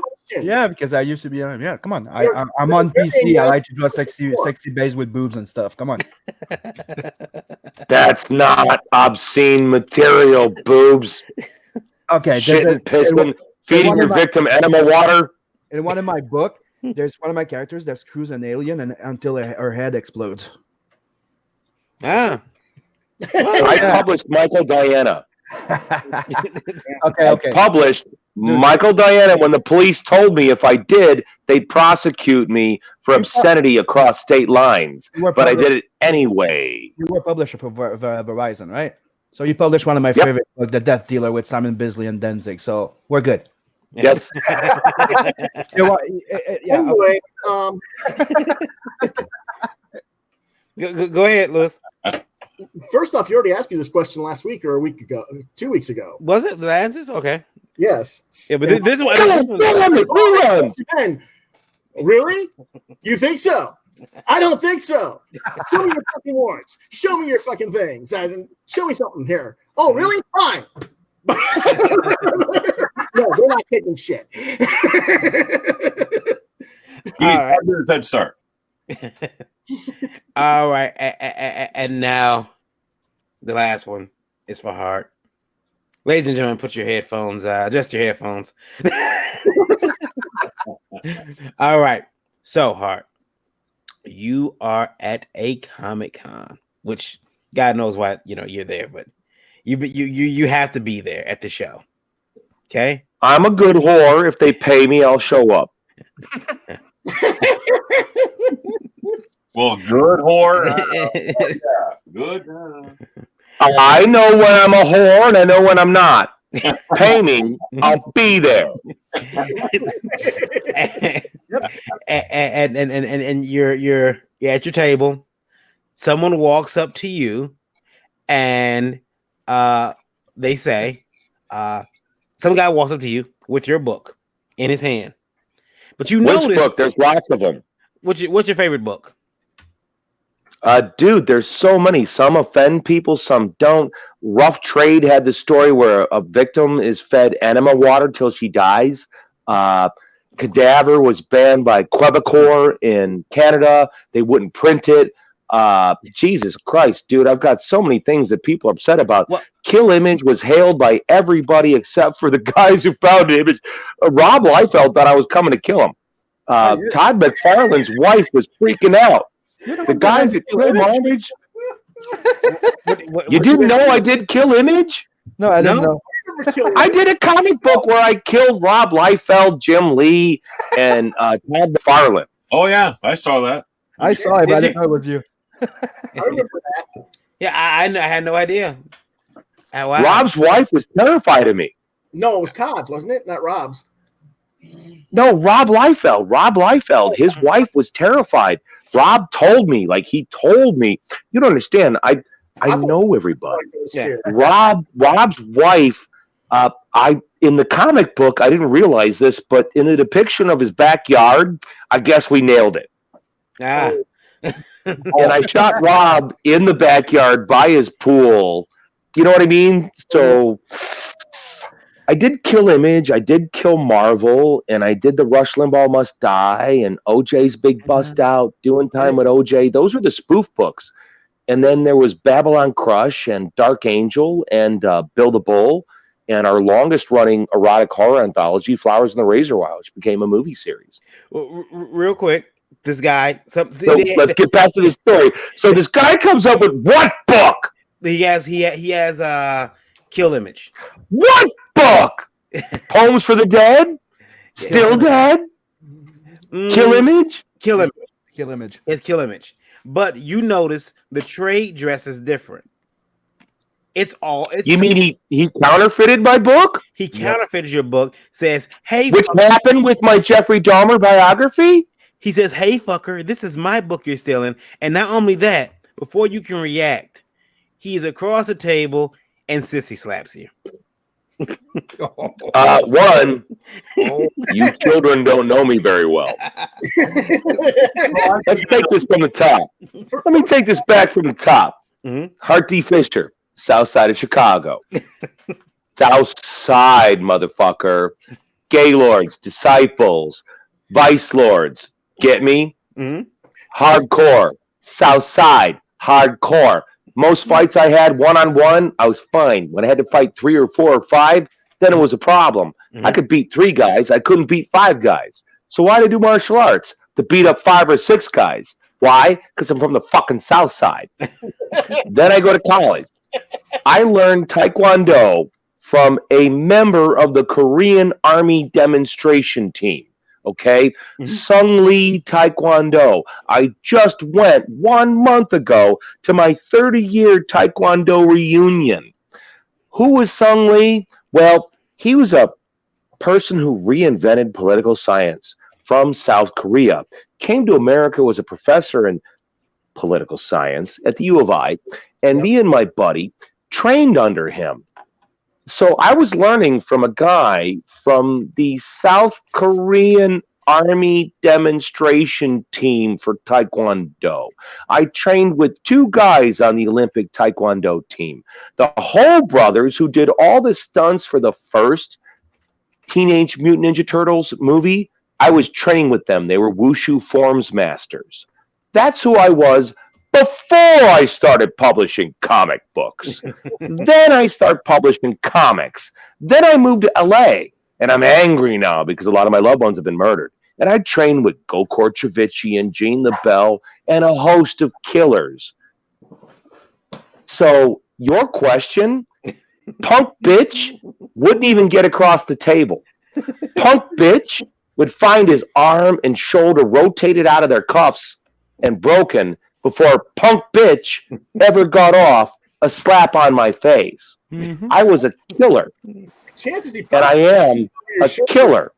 I was a bouncer at Mabel's when I got my first degree black belt in Taekwondo, which was an 1.5-hour black belt test. That's a whole other fucking story. I'm a bouncer at Mabel's, which is a bar that had been around for 25 years. I got a lot of good stories there. 500 capacity before the firemen, but we would get in 750 or more. And so I'm a bouncer there with a bunch of other martial arts guys, and I thought it was going to be Roadhouse, and I had to learn other lessons about having humility and being there to help protect people, not there to beat people up. So for me at a convention, that story about me doing the Marvel Can Suck My Cock shirts that Gary paid me to throw into the audience line, that led to violence in the middle of the San Diego Comic-Con. I won't tell that story on the radio. I'll make Gary tell it. But it led to somebody being put on their ass in front of everybody. There would be no bitch slap. No bitch slap. No bitch slap. No, none. Barely a leap. Oh, no, none.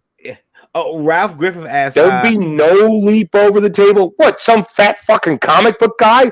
These motherfuckers can't hop over a fucking footstool, let alone a goddamn table. Get real, motherfucker. Comic book fans are fat fucks. They're these misinformed. The fuck what the public says. I interacted with them for decades. Fuck what you say on Twitter, you SJW faggots. You're full of shit. You're liars. You're all liars. You're not talking about real world experience. So nobody's jumping over. Jesus, I'll tell, dude. Fuck you guys fucking hit a nerve. You hit a nerve. You hit a nerve. Here's a nerve. Me and my brother were gonna fake a brawl at the Chicago Comic-Con. We were going to fake it. We were going to fake a giant brawl where I was going to brawl with two guys and crash through booth after booth. But we knew we'd get banned forever, so we didn't do it. But we were talking about it. Ralph asks, what does Mr. Fisher think of horror movie host? Depends on who it is. What do you mean? That's what the question is. Ralph Griffith asks, what does Mr. Fisher think of horror movie hosts? Like horror hosts for horror shows? Yeah. Oh, those guys are awesome. Those guys rule. They're the best, man. They love it. So the only horror hosts I don't like are the ones that it's kind of obvious they're not in love with the movie. They just want to be on camera. But most horror hosts love what they're doing, and they help keep it alive. Like for me, obviously, my two favorites that I grew up with, like for my generation, in my day as a kid, it was Son of Svengoolie, but now he's Svengoolie. And also, I love Elvira. I think Elvira's fantastic. Those are my exposures. As far as like horror hosts outside of that, my number one guy, Scarewolf, Saturday Fright Special. Sorry. Saturday Fright Special. I believe he's based out of Pennsylvania. Scarewolf. He's my favorite independent horror host. For classics, it's Svengoolie and Elvira. Yeah. They're my favorites. And then I would say outside of that, without a doubt, Scarewolf. Saturday Fright Special. Is he still doing it? Scarewolf? Oh yeah, he's still doing it. Awesome. I believe he's on PBS out there. One of the things I don't like is when a horror host tries to make it about themselves. And what a horror host is, like for me, okay, I had this question on a horror host Facebook page recently where the question was asked, is Hart Fisher, as the host of American Horrors, a TV network? Am I a horror host? Because it seems to me that I believe that I, Hart Fisher, am the only horror host of an actual TV network. Not a show on Saturday night, not a show on Friday. I am the horror host of American Horrors. And even better, I'm not wearing a mask. I'm Hart. I don't have makeup on. I don't put on a goofy costume. Not hiding behind a fake name or That's right. Handle. That's right. I've been my name is Hart. That's my real name. I was named after my uncle. So I'm very genuine. I'm very honest. I'm very open. It's one of the things that I've been dealing with in the Comics Gate meeting. I mean, a lot of people are using Twitter names, YouTube things, and thinking it could hurt you. I'm like, I'm going right at them. I'm like, I'm right here. You got my name. You got this. I'm not going anywhere. I'm me. I'm not trying to hide behind nothing. What I'm saying it. If I did something stupid, well, I'm gonna fess up to it. Yeah, it's better if you it's like fighting. Okay, I fight. I do MMA. I do martial arts. So if I lost, I lost. If I didn't get that armbar right, I didn't get it right. Yeah, so did I. I used to do judo in competition in a little Montreal. Oh, nice. I did judo. I did. Then you would love it because the main guy was my main masters, Gokor and Gene LaBelle, are judo masters. Yeah, judo. Gene LaBelle. Martial arts. If you guys have all seen Once Upon a Time in Hollywood, the new movie from Quentin Tarantino, the whole story of it's great. I loved it. Okay. There's a thing where Bruce Lee has a fight with a stuntman, which is Brad Pitt in the movie, but it's based on what happened with Gene the Bell. Oh, Gene the Bell had a whole thing with Bruce Lee where Gene's one of the only human beings on this planet who picked up Bruce against his will and carried him around over his shoulders. oh, no kidding. Because Gene the Bell was a master of judo and wrestling and grappling, and Bruce didn't know that stuff. But Gene was at the highest level of competition. You know what I mean? As a judo guy, you know that you could teach a throw, but it takes years to learn that timing. And I'm judo, and I did Greco-Roman wrestling.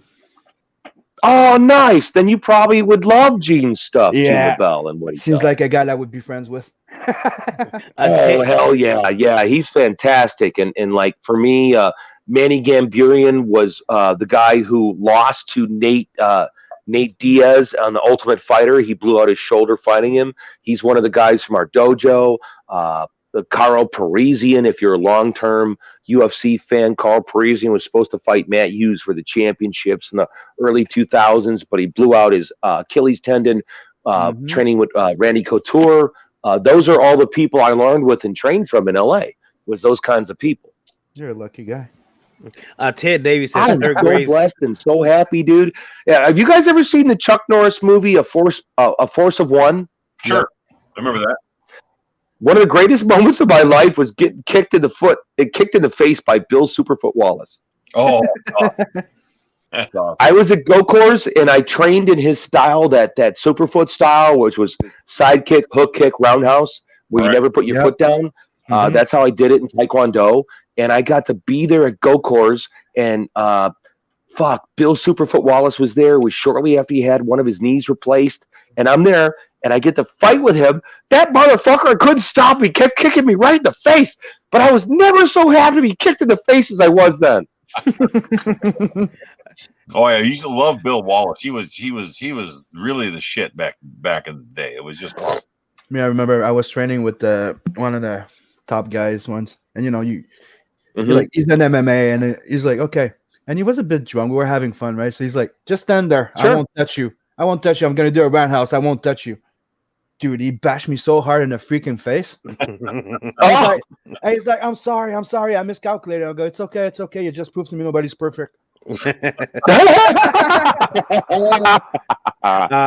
Ted Davies says Sir Graves Ghastly, the ghoul in Detroit, as far as our horror host. And then Ralph Griffith says, do you give lots of commentary on your channel? Commentary? What does he mean? Do you talk about the movies before they play, or do you give a little insight into anything that you might know? We're starting to do that, actually. It's something we did with the guys at Gorecast. We have 3 different TV shows that are independently produced for American Horrors that air exclusively on American Horrors. And one of the first was Gorecast. And the guys are out of Ireland. They're out of Limerick, Ireland, which is known as Stab City because people get stabbed so much.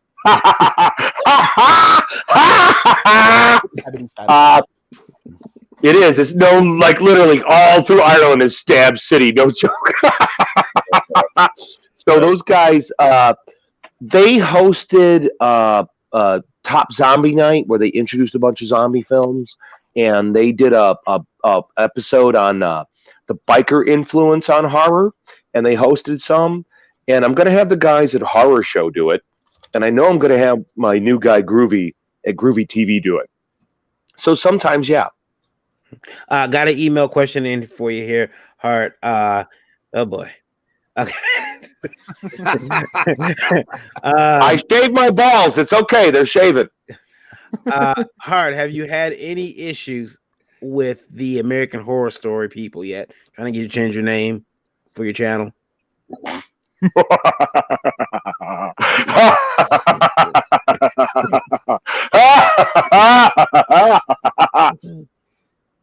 Dramatic pause. They stole their title from me. Yeah. Have you ever wondered why a top-rated television show would change its entire fucking formula at the peak of their ratings? Gosh, I believe they had a top-rated show.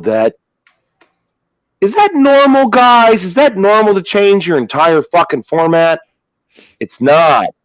It's because I have attorneys and lawyers, and I have a history of litigation. So those cunts are only allowed to do what they're doing because I didn't get the lawyers and sue them into the ground. Because American Horrors was a TV show in 2008, motherfuckers! And so, our channel is Yeah, motherfuckers! 2008! and your show's been around since when? American Horror Story was registered 2 months after I sent the American Horrors TV show to FX at the Las Vegas convention. Not surprised. I am not surprised. They're thieves. They're fucking cowards. They're pussies. They're fucking pussies. Them come after me? no. So, Won't happen. No, they're lucky that you're on the air because I didn't want to go after them. I decided that they would implant the search terms for American Horrors in the public's mind. That's the only reason I didn't shut them down. I was directing fetish films back then. Flowers on the Razor Wire is erotic horror. All their shit ripped off all of what I was doing, and they registered all their copy marks 2 months after my dropped off submission in Vegas at the big, giant worldwide TV convention. And they know this. That's unfortunate. I mean but I'm glad that you have that history of litigation, that people know that how to take you to court, and luckily I beat OJ. I beat Marvel. Yeah. You guys ever seen Serial Killer Culture? Because I fucked with Disney too. Did you? Too tough for Disney, bitches. Too tough for Disney. Anybody that I did the Rectum Erectum comic book where Mickey Mouse is on the cover with a Donald Duck erection. I sent it to their legal department. Personally. They don't want to tangle with me. Oh, Disney. Do you think that did anybody ever try to calm you down? Did anybody ever say, Hart, you're never going to work for Marvel this way? You had no interest in working for Marvel at all, but or did you? Did you ever have any interest in working for any other companies? Well, when I was a kid, I was a Marvel Comics fan. I'm a huge Marvel Comics fan. Big Marvel Comics fan. But this is going back a long time to like 70s Marvel, 80s Marvel, not the current incarnation. 90s Marvel on sucks a cock. They're a bunch of rapist assholes. They fucked over Jack Kirby. They fucked over everybody. Stan Lee took credit for work he did not do. Stan Lee takes all the credit for the shit he didn't do. Stan Lee was the dialogue guy. Stan Lee did not create the characters. Nope. Stan Lee did not create the plot. He got it in the Marvel way. The artist would draw the comic and the writer would do dialogue. It's known as the Marvel way, god damn it! It's my turn now. Fucking right. Sorry. It's true. It's totally true, as he understands. There's a whole mythology that people perpetuate. I worked in the same building as Stan. Did you guys know about Stan Lee's online comic company that was financed by the mafia? Yes. For how long did he claim that he created Captain America? Right? Until it came out and they just went off. Then he disappeared for a few years trying to hit Hollywood. Then he disappeared. Everybody thought he was fucking dead. And then he came back being the head of fucking Marvel. And, screw Kirby, screw everybody. No. The way that Stan Lee got his job at Marvel Comics is his uncle owned the company. Yep. And it was nepotism. It's not the uncle. It's it was brother-in-law. Yeah, the brother-in-law. Yeah. Was it the brother-in-law? Yeah, it was. I'm okay. I don't mind being wrong. And then it came out that he had to sign a contract that he claims that everything's his, so it takes the rights off of everybody else. Pretty much the same. It's the type of Marvel contract. It's called a work for hire contract. The work for hire contract means that you don't own anything. Like over at Disney, Disney's contract states that anything you come up with at home when you're not at work, they still own. Yep. Yeah, so as long as he always claims and everybody says that it's him and his name is bigger, he's the creator. That's how they're doing it. And it's freaking disgusting. That's why I was so happy to team up with the Hells Angels and kick Marvel's ass. The asshole of fucking Bob Kane there did the same fucking thing to Bill Fingers. Yeah. He went to DC and he goes, look, you want to use Batman for movies and this? Well, you give me all the rights to it and unperpetually, so it's forever. So Bill Fingers was screwed. So it's pretty much the same thing that happened with Stan Lee and Kirby. Yep. Just Scott's computer messed up, so he had to drop out. His Chrome crashed. So yeah, just so everyone knows. That is, I am glad that that we didn't have it's pretty funny too, because I'm glad that we didn't have to worry about I knew that Hart wouldn't disappoint with some of those questions.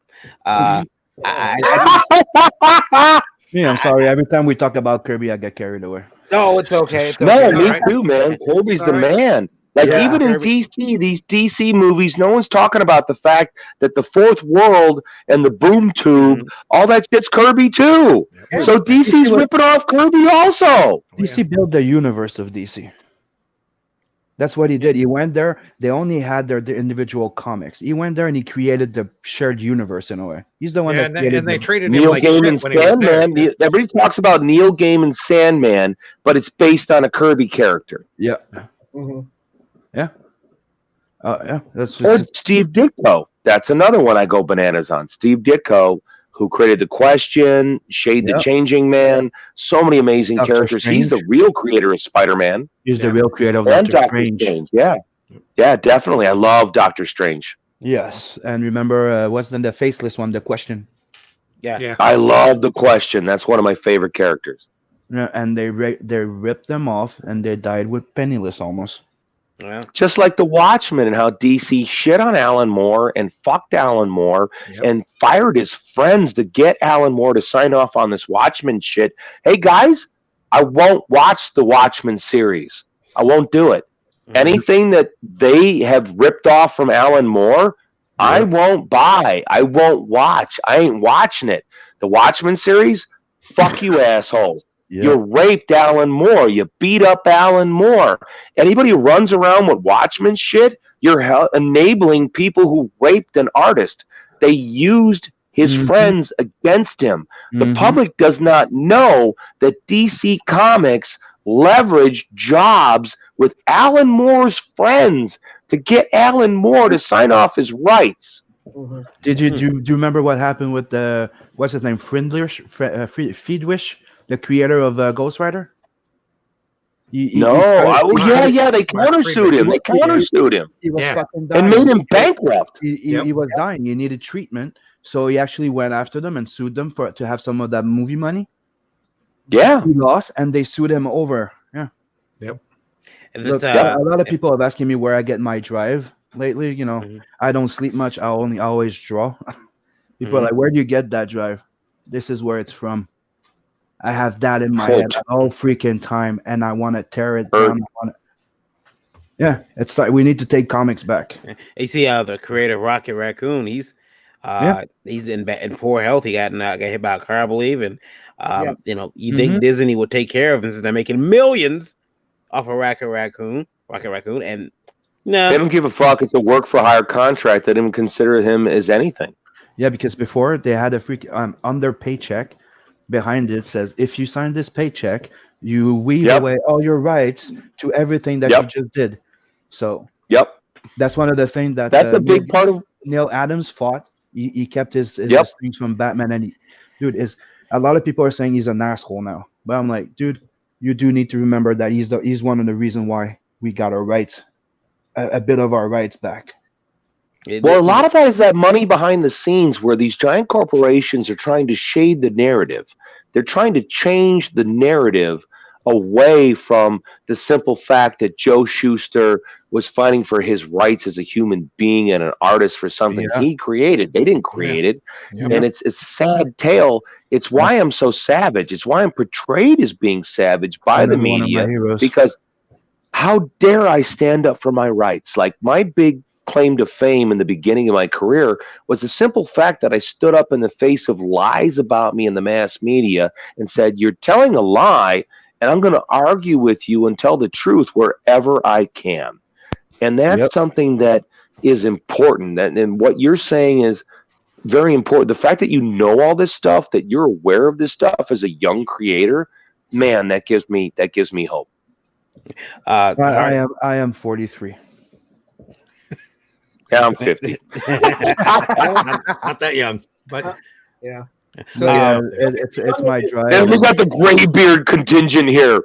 And Shuster is a soft spot. I am Canadian. Yeah.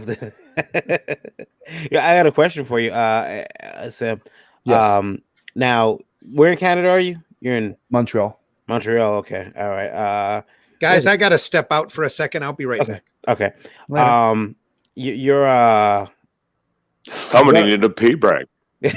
what other cons have you done besides? I mean, you said you haven't done one in a while, but no. Well, I've done some last year, but it's I've been having trouble going to the Comic-Con, Montreal Comic-Con, mainly because it's not for comics anymore. Yeah. So you end up going there and paying your table $450, and you barely make that on your way out. That's true. Do you feel as a member of it's like $1,500 or $2,000 to have a fucking table at San Diego Comic-Con? That was years ago. As a vendor, but when you go into the artist alley for independent artists, you get them at $450. Yeah. Wow. Since you are affiliated with CG, do you feel do you ever feel like unsafe going to a con, or would you feel unsafe going to a con? I did. They did come after. What do you mean unsafe? What do you guys mean by that, unsafe? I had Antifa coming at me once, guy, at my table, and the day they saw me jump over my table and go, "What?" They backed the fuck out. Yeah, I mean, people have been attacking artists. Yeah, they are. Really? Yeah. Here in Canada, it's not as much as violent because they're a bit more of the Antifa is a bit more of a pussy here. Mm-hmm. Well, no, it's because in Canada you're not dealing with what they're saying is the focus of what comics is about. Comics. No, they kind of won here already a bit. With Trump getting. I don't know what you guys are talking about. I mean, I dealt with so much censorship in my times at conventions, but I feel that a lot of that, you guys have to understand that when you're in the face of conflict, a lot of what happens with the conflict, you steer yourself. Are you 5'3" or are you 6'2" and 225 pounds? Those things are real animalistic things that matter. How you conduct yourself and your physical presence can change what happens at the booth. Exactly. Yeah. I think that like in the cons here, and they're very PC and third wave feminism and SJW, but they'll try and come at you, but if you step up to them, they back the freak up. Yeah. I've had friends tell me recently that they can't display some of their art, because they've got, girls on dragons or, scantily clad characters. Guys, that shit has been going on all the way back to the 80s. It isn't new. Stop acting like it's new. I was at the Detroit Novi Center, and the owner's representative was the owner of the show, not the show, but the owner of the venue where we were. Walked around from booth to booth and declared what you could or could not display. And I had a verbal argument with this person over the Tracy Lords book, which was a bio book about porn queen Tracy Lords. And this person wanted me to remove that book, which didn't have nudity, but left up the book that had a lesbian Sappho scene of a girl licking another girl's nipple. That was fine. And that was the owner, and he really went after Cry for Dawn, Joseph Michael Linsner's book Dawn, and went after that guy, went after them big time.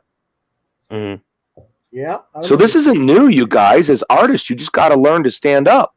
I think what's new though is that they're like going into like now it's they're calling it all politics. The fact is now they have technically the government and the police and everything on their side. You're in they're Canada, killing right? careers, Where they can just accuse No, you. you're in Canada. I understand what's going on with the censorship up there. I You're will very, find very it. correct. Rough. You're facing something quite frightening from the government right now. They want to put you in jail for shit. Yeah. And also they want to put you in jail over not using the right pronoun. Yes. Yeah. You guys are in real trouble up there.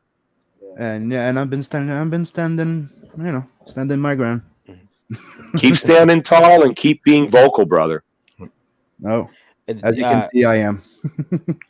It's a shame because I mean there's talk of people losing and people lost their jobs.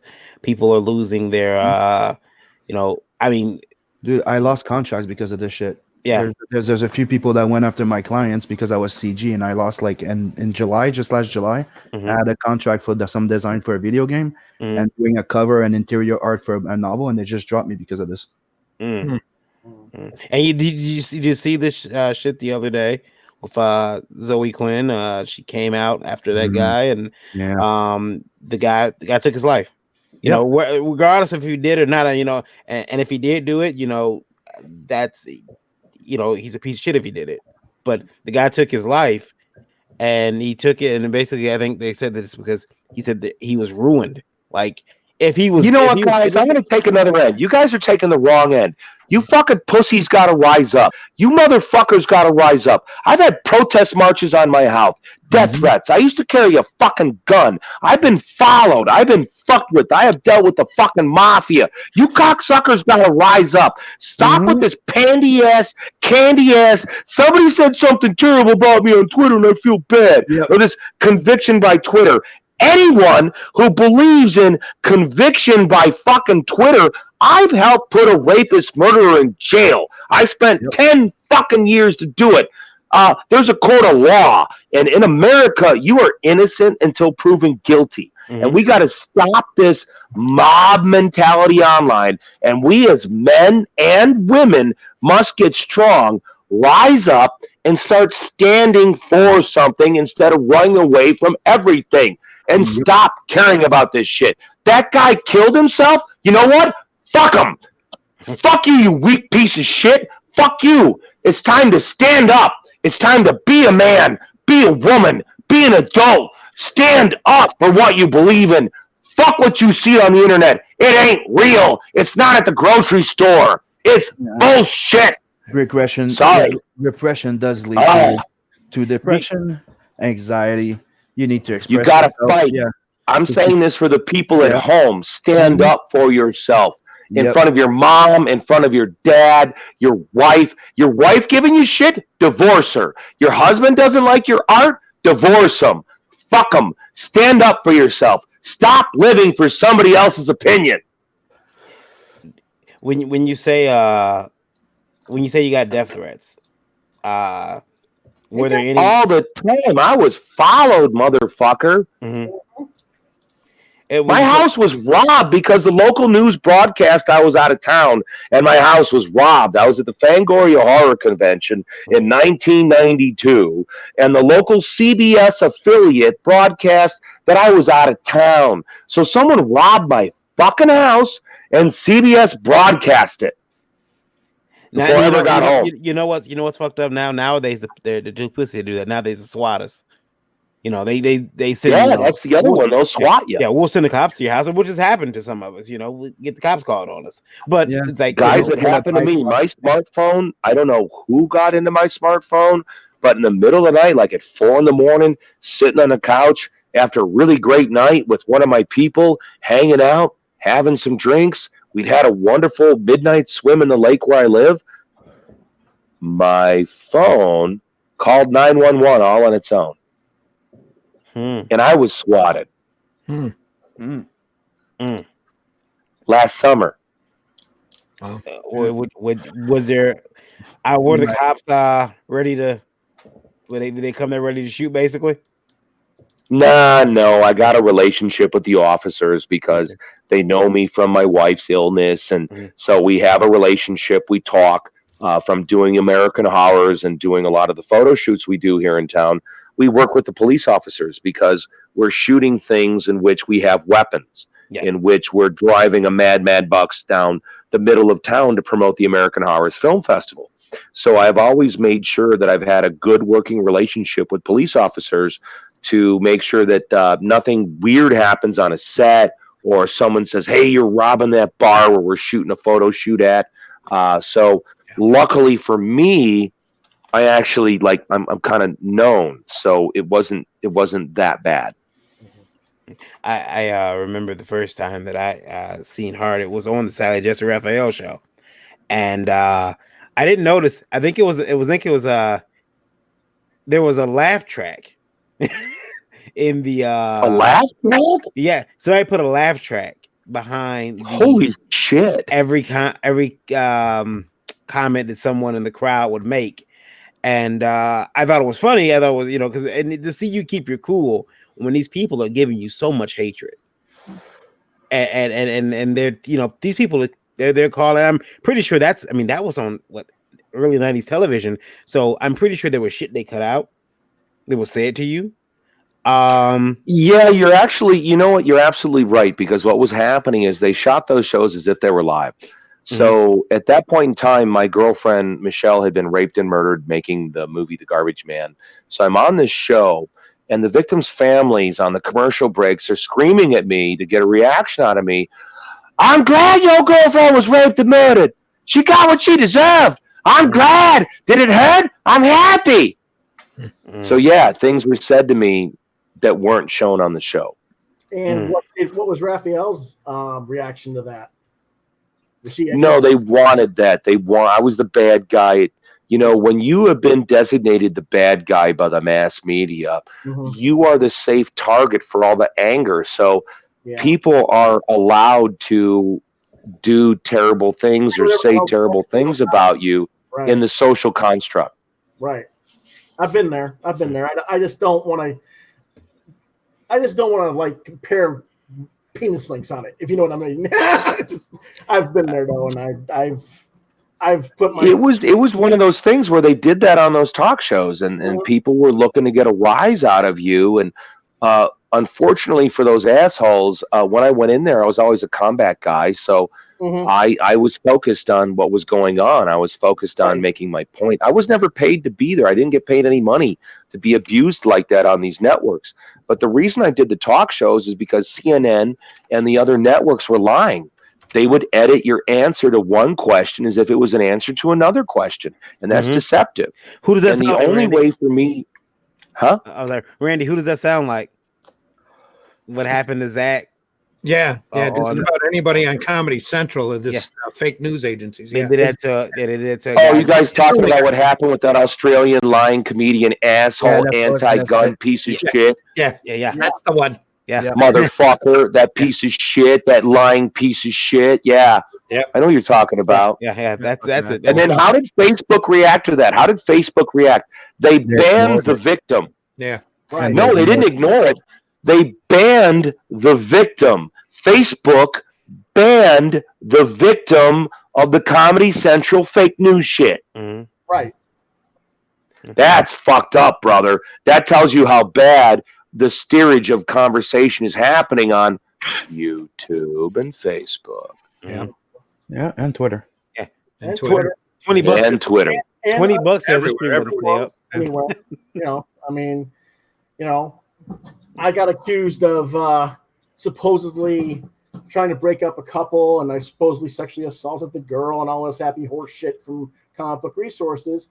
And I said, okay, if that's the case, let's go to court, because I had 8 months worth of records proving that the guy had been cheating with 2 girls behind her back. She dated me behind his back. And told Probably not the right place to talk about this on this radio broadcast that could be used against you later in court. I would not talk about these things at this point in time, my friend. As a man who's been to court many times, good advice. I would stop. Yeah, like I said, it's been covered. It's been taken care of. I just there you go, brother. I just wonder, with everything that's happened, you have to love creative. You have to love creative. You have to love creating things, because otherwise the shit that Hart's been handed, the shit that Sim and I mean, and then Randy, Zim, the shit that I know you guys have gone through, the fact that you're still willing to go out there and create more stuff. They'll never take us down. Yeah. And Yeah. You got to be loyal to, I mean, why were you doing it in the first place? I mean, for me as a creator, I am an artist. I'm a madman. I really am. Does it make me stupid? No, I'm not stupid. I'm really smart. Crazy like a fox, baby. But as an artist, I'm driven. I mean, I'm a serious martial artist. What I do as a martial artist is hardcore. I've trained with some of the best in the world, and I continue to do so to this day. Why? I do that outside on my own time. No one's making me do that. Do I run around and pretend I'm fucking Patrick Swayze in Roadhouse? No. I do this for my own betterment, my own discipline, my own growth. As a huge fan of Shang-Chi, Master of Kung Fu, revealing something about myself.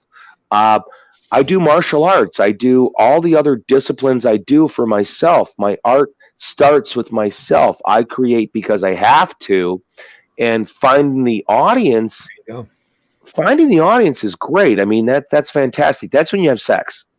When you have an audience, you're having sex. Yeah. When you're just creating a poem by yourself in a basement, you're jacking off. It isn't until you find the audience and interact with your audience as an artist that you truly are having coitus. I get it. Yeah. Can't do coitus by yourself. I get it. That makes a lot of sense. Randy? Yeah. Did you ever, when you were going through the shit with like you had more corporate problems? Just diamond shit. Yeah. Diamond. Yeah. That's why I stopped playing with them back in whatever 2003, 2004. And like you said, you were done with comics. You pretty much you were doing your paper. Oh yeah. And then I was the idiot that told you, hey, look at this guy online. Well, no, in between that, though, I had a couple of graphics business, and I started Flint Comics. I just distributed a comics and entertainment paper in my own backyard. So I was moving 10,000 copies of a free comic paper that was advertiser supported and looking at, Marvel and DC moving 4,000, 5,000. I was hitting the top 300 in sales if you compared, people picking up my paper compared to what they were selling. Mm-hmm. So, and I got a question for you though. In your conflict with Diamond, honestly, like how much were you advertising with them in a year? One ad every previews, half a page. They made how many ads a year did you take out? 12 minimal. Full page ads? No, a lot of times we cut back to half a page after a while because it just got to be too expensive, and it wasn't serving any real. We weren't getting any real return off of it. Diamond was made. And what year was this? This was 2000. It was 98 to 2003. So when the industry was collapsing. Yeah. Okay. Now we were hearing stories from all sorts of other publishers where they had to pay like $600 in order to get the cover, just to get the cover printed in the preview book. Now they'd list your book, but wouldn't run the cover. From some people, or we were told we in order to get proper exposure, we needed to take out at least a half a page ad every month for what we were doing. We were offering 3 books a month, and they would go through and edit our submissions however they wanted to. The solicitations. Yeah. Their solicitations, yeah. However they wanted. They butchered a couple of solicitations on us so that we got real poor returns. We were hearing from retailers that they were ordering 5 and getting 2 or 3, and they were wondering why we were cutting Diamond short when we were fulfilling their purchase orders. We figured that Diamond was undercutting us at least by 20%.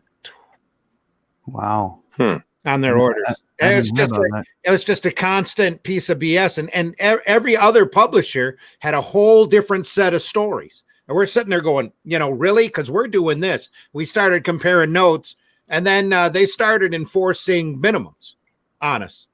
You could only. Well, I'll tell you guys, I really want to hear this, but I'm going to have to take my own potty break. I'm going to be right back. Okay. All right.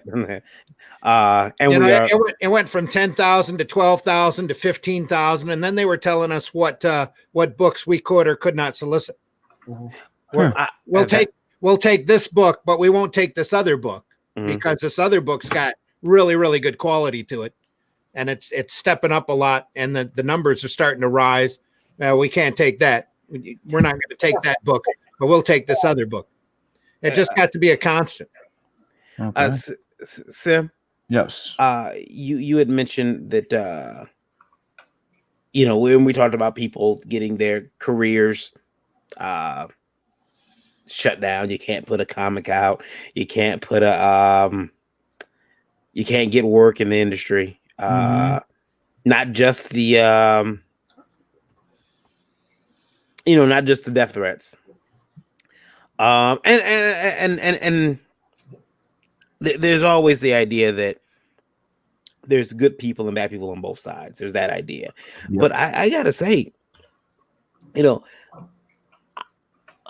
when the cops come to your house and they got guns drawn on you and your family. Hold on a sec. Okay. Oh, so we got a phone call. Yeah. When cops come to your house, what? When cops come to your house with guns drawn, that's some scary shit. Yes, it is. Yes, Sorry, I'm back. There's nothing more memorable than having a cop wheel around with a shotgun on his hip aimed at your head. It's also the way they would come in. Yeah. Over fucking comic books. Well, mine wasn't over comics. It was a lot earlier in my youth. So. Oh yeah. But I mean, it's scary. I mean, with the fact that they're doing this shit over comic books, because they're too pussy to do it themselves. Mm-hmm. So they're gonna send the cops, to do it for them. Yeah. Yep. Well, the reason they sent the cops to me is because I did some violence on some people, but that was justified, and the cops realized that it was. You're unhinged. You're unhinged anyway. I'm just kidding. Yes, at that time I was unhinged. Yeah.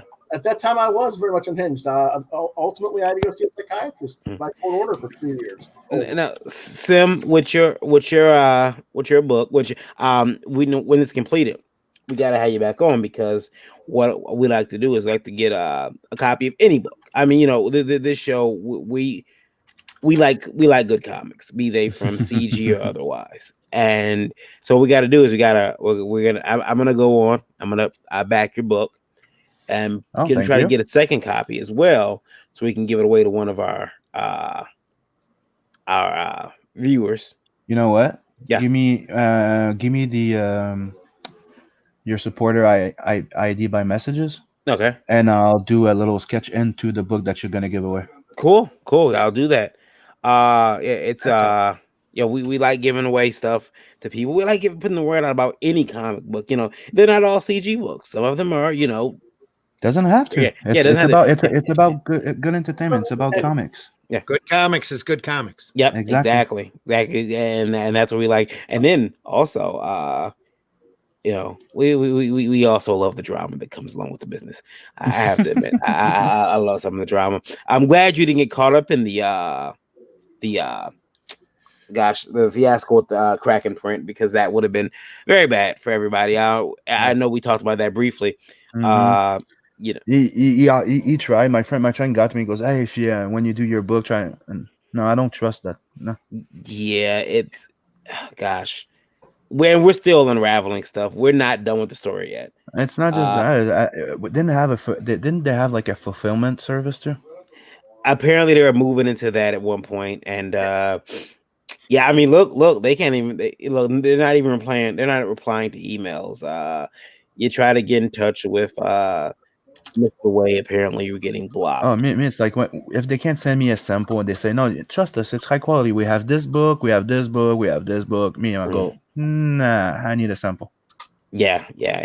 Sample books are I mean, every printer I've ever dealt with has sent me a sample. Yep. I always tell potential publishers to work as close to home as you possibly can. If you can go visit them at their at the printing presses and watch the stuff roll off the presses, it's even better. Mm-hmm. The closer to home you are, the better. But you need a printer that knows what they're doing too. So that's why I'm printing locally. Line you have to walk. Yeah. I'm in Montreal, so I have like good printers around me. Mm-hmm. I have Quebecois. I have Transcontinental. They're the one that Marvel Image, a lot of them are using. And I also have a lot of nice little printers. So Yeah, a lot of And guys you- with experience. That's why when I was printing Arrow for the third time, I was dealing with Printy, Press and Litho. They had printed all of the Cerebus, the Aardvark. Yeah. And that's exactly the format that I wanted to jump into because I figured that Printy had already made all the mistakes that they could possibly make on Cerebus, you know, and that we would just be smooth sailing. So Yep. we never had a problem with them. It was really good.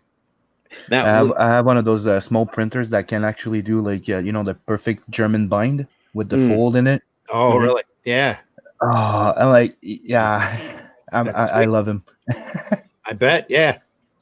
now, I guess with your book getting ready to come out, and you got to be excited about that. When you start working, I'm also excited about the 2 next project lined up. Mhm. Yeah, are you what's it? That was Lewis. He's tapping people. Oh, no, I've seen a comment now. I'm like, oh, that's Lewis. Okay. Yeah, Are you? Statement on one viable distributor and what we're trying to build. When are you? When did you start working on the book, BLOODHUNT? BLOODHUNT, but beginning of 2018. I've been working on this for more than a year, but it's not just that. I've been working on that, not the Merc. I've done other books. I've lined up 4 books right now. Okay. So I have 1 short story that's 10 page already done. Okay. I have another one that's halfway through of 12 pages. Yeah, and the art looks good. It's very very clean. I like it. It's look now when that book is out too. Do you have any ideas of getting it maybe distributed through Peter Samedi's new distribution idea? Have you looked at that at all? I've heard about it. They just said that me and some friends were actually checking into our own idea for that. Yeah. I am in Canada and they are in the States. Yeah. Commonwealth, shipping, printing. You know what? I think that in the next maybe 3 years, this industry's going to look a lot different. Yeah. I think in a year, maybe even 2, it's going to look a lot different. But you wait and see what kind of crap gets stirred up as soon as people start showing off that Cyberfrog book. I'm just waiting for that. I can't wait to see that go down. Yeah, but why would anybody be stirred up by goddamn Cyberfrog? It's not controversial. It's not a white supremacist book or a horrible fucking euthanasia book or an anti-vaccine book. What the hell could possibly be in goddamn Cyberfrog? Oh, is it a pronoun issue? No, it's a profit issue. Yeah. These people are all a religious issue? No. It's a Muslim frog. It's an Islamist frog. Oh no! Get the fuck out of here! Wrong prophet, buddy. Profit as in money. He cleared $800,000 on that campaign. How the fuck did he do that? That's rigged. Yeah, on a 48. That's rigged. Why don't you guys tell me? I mean, really, be honest here, you guys. Be honest. What were the sales figure? Did he? The sales figure? I think you got out. You froze up, Hart. Yeah, you got to look at that Indiegogo campaign. And they've been doing a lot of real interesting things. So all of the Comicsgate people have been pulling down really, really large numbers. Good profit. He'll come back. He still got the link. Yeah. Hard. Yeah, oh, by the way, I passed that. He didn't believe that 800,000 figure. He's like, what? There, he's back. He's back. All right, guys, I don't know what the fuck happened, but let's be honest. What were the sales figures for goddamn Cyberfrog? I knew Ethan in the day. I knew that book. His figures aren't there. There aren't enough. Was there a Cyberfrog cartoon on Comedy Central I didn't know about in '99? No, this is a new like book. Randy said, there's the factor of that. That's really interesting. That's part of what they call. No, let's be real, guys. Be real. That book didn't sell. It didn't. It didn't sell. It didn't sell. Back in the 80s, it didn't sell. No. You're absolutely But this new copy, this new version. How the fuck did this happen? How is this like a CIA conspiracy? How the fuck did this shitty fucking book that didn't sell shit called Cyberfrog? Get the fuck out of here. Who's Cyberfrog? Get the fuck out of here.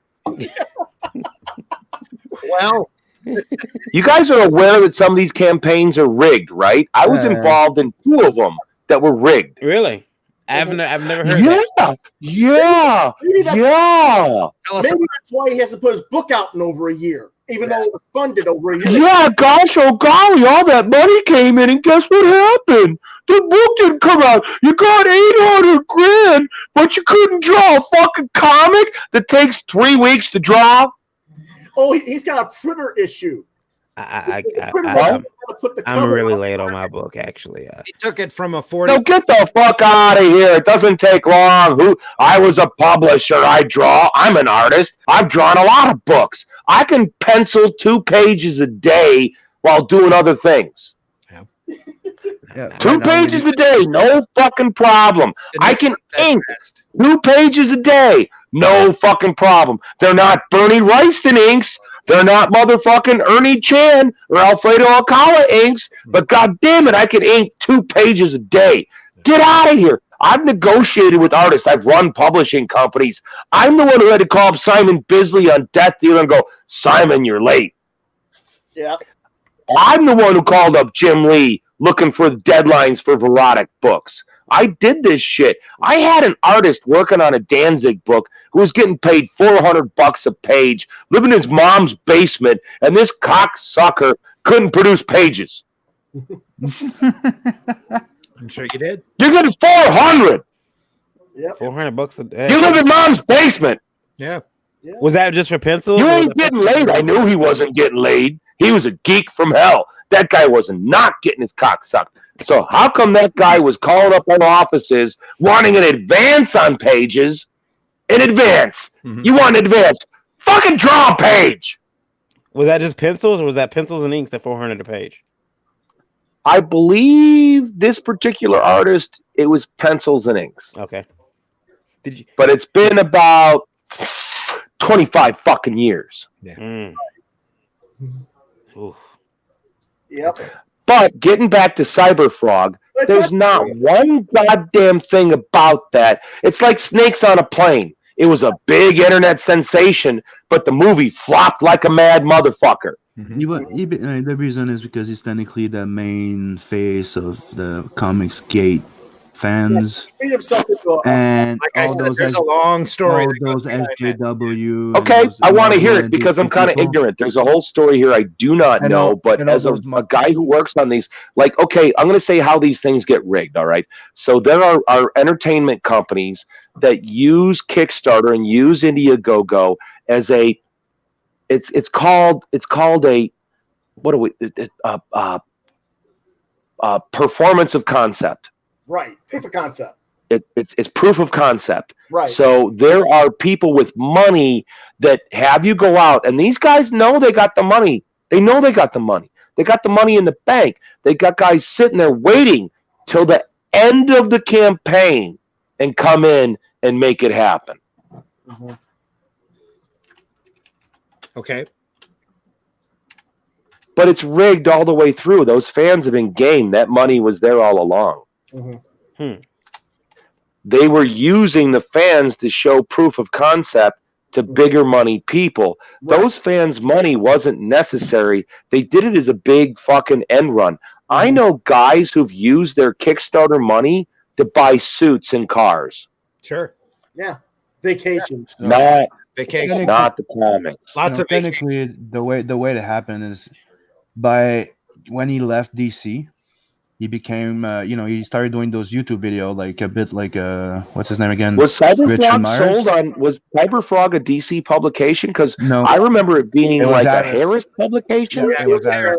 All the heroes. And they had the Vampirella contracts. Yeah, right. And they had the Creed too at that time. Creed. Yeah, Buzz and Caesar were all my buddies. I partied with all those motherfuckers at Harris in the day. Yep. So he became like a bit of the face of CG by doing videos. He did the Star Wars critique type of thing. He became the target of all those, Renfamous and all this, and he launched Cyberpunk. No, I don't know what you mean. Target of what? All the SJWs. Yeah, all those SJWs that are going nuts, working for Marvel and DC, or Oh, on okay, Twitter. yeah. At the last big cycle election. You mean losers who got nothing better to do than harass honest So August? they were on him, so they made him very, you could say, famous and infamous. Yeah. And then See, I didn't know this. I didn't know any of this.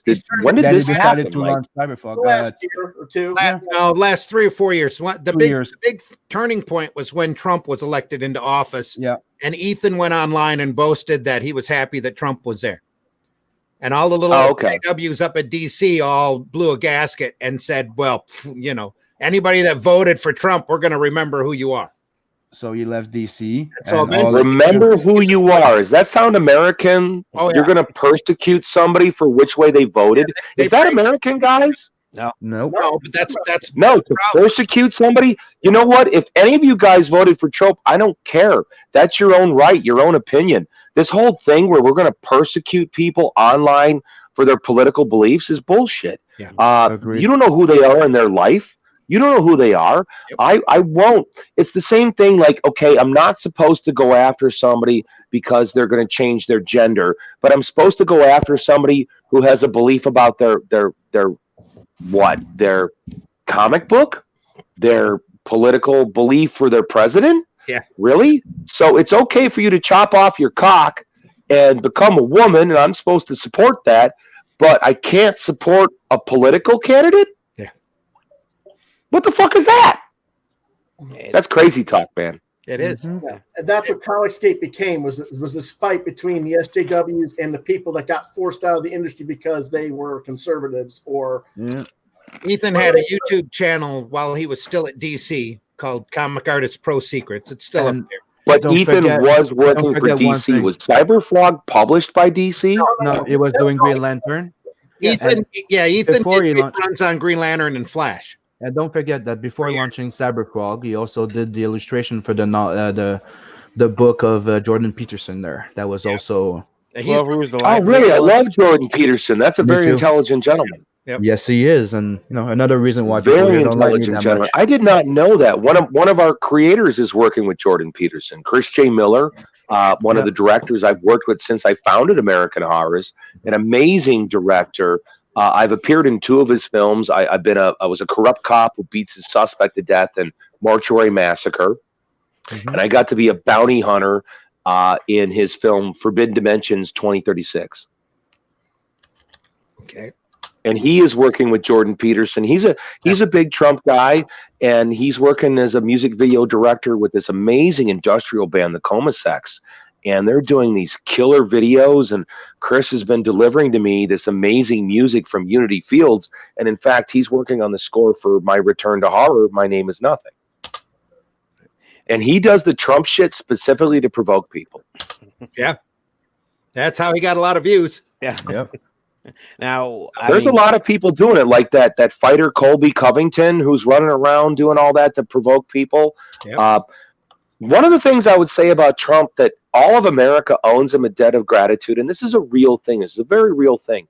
If any creator, any artist knows anything about the Trans-Pacific Partnership Agreement, lobbied in secret by the Obama department, and which was going to be signed into law by Hillary Clinton, it would have really transformed our entire culture, and it would have elevated corporations above the law. It would have enabled, let's say you're the founder of the North Dakota pipeline and these Indians are protesting the pipeline, and what it would enable is, let's say the Keystone pipeline was shut down, and so the Keystone people would be able to sue the United States government over projected profits lost, meaning their imaginary profits they could sue over. And that's something that Trump destroyed. He vetoed it, one of the first things he did when he got in office, and it would have changed American copyright and world copyright. Unions would have found that the corporations would have a better foot in the law over unions. They found that a big part of this is going to return public domain copyrights back to Disney, back to a lot of these creators, like those old Superman cartoons, these beautiful old Superman cartoons that are now public domain would have been returned, quote, returned. No, we, the people, owned it. It was we, the people, us, we owned it. And so that's something that is part of why you'll see a mass media barrage of shit on Trump, the way Saturday Night Live has turned into a propaganda tool against him. Yep. Is because of his defeat of the TPP, which is something we were way into with my radio show Heart Attack for many years before Trump ever got in office. And yes, I never voted for Trump. Thank you. But I'm just acknowledging a good blow for freedom. It doesn't matter where it comes from. What matters is that goddamn thing was destroyed. Yeah. Hart, do you believe that comics or politics have any place in comics? You guys understand that horror is all about politics, don't you? The thing about horror, like you could look at the Saw films, and there's been an argument made that the whole rise of Saw, which involves an artificial authoritarian figure, kidnaps you out of your life and tortures you to show you how you're doing your life wrong. Well, that has to do with the torture thing under Bush, the whole Patriot Act, the whole notion that we as Americans can be grabbed out of our homes at any moment if some secret government entity decides we are terrorists. They can grab us and throw us in a hole and torture us for the next 30 years, and there's nothing we could do. Right. That's the Saw films. So does horror or politics have a place in comics? Fuck yeah, they do. Because as a creator, like you must know this as a creator, if with your comic book, I'm sure there are things that you're dealing with in your life as a creator that you're dealing with in your creation. Right. Yeah. Right? Yeah. Yeah. As a person, Yep. your creation, your notion of this vampire feeding on other supernatural entities, I haven't really seen that in too many other places. I haven't seen a vampire feeding on other vampires except for the notion of Guillermo del Toro's where they did that with Blade, where they had the super vampire.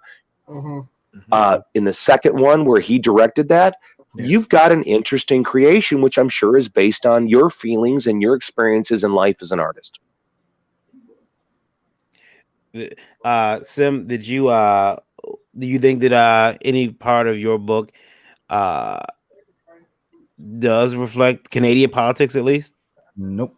Nope. Nope. Do you think that your own personal life has bled into your creation? Yes, but That was my question for me. Not really, Like, not I feel that your creation is a result of what's happened to you in your life. Now we know the Spank the Monkey, Randy's character, is all Randy. Yeah, he's an angry little monkey. Yeah.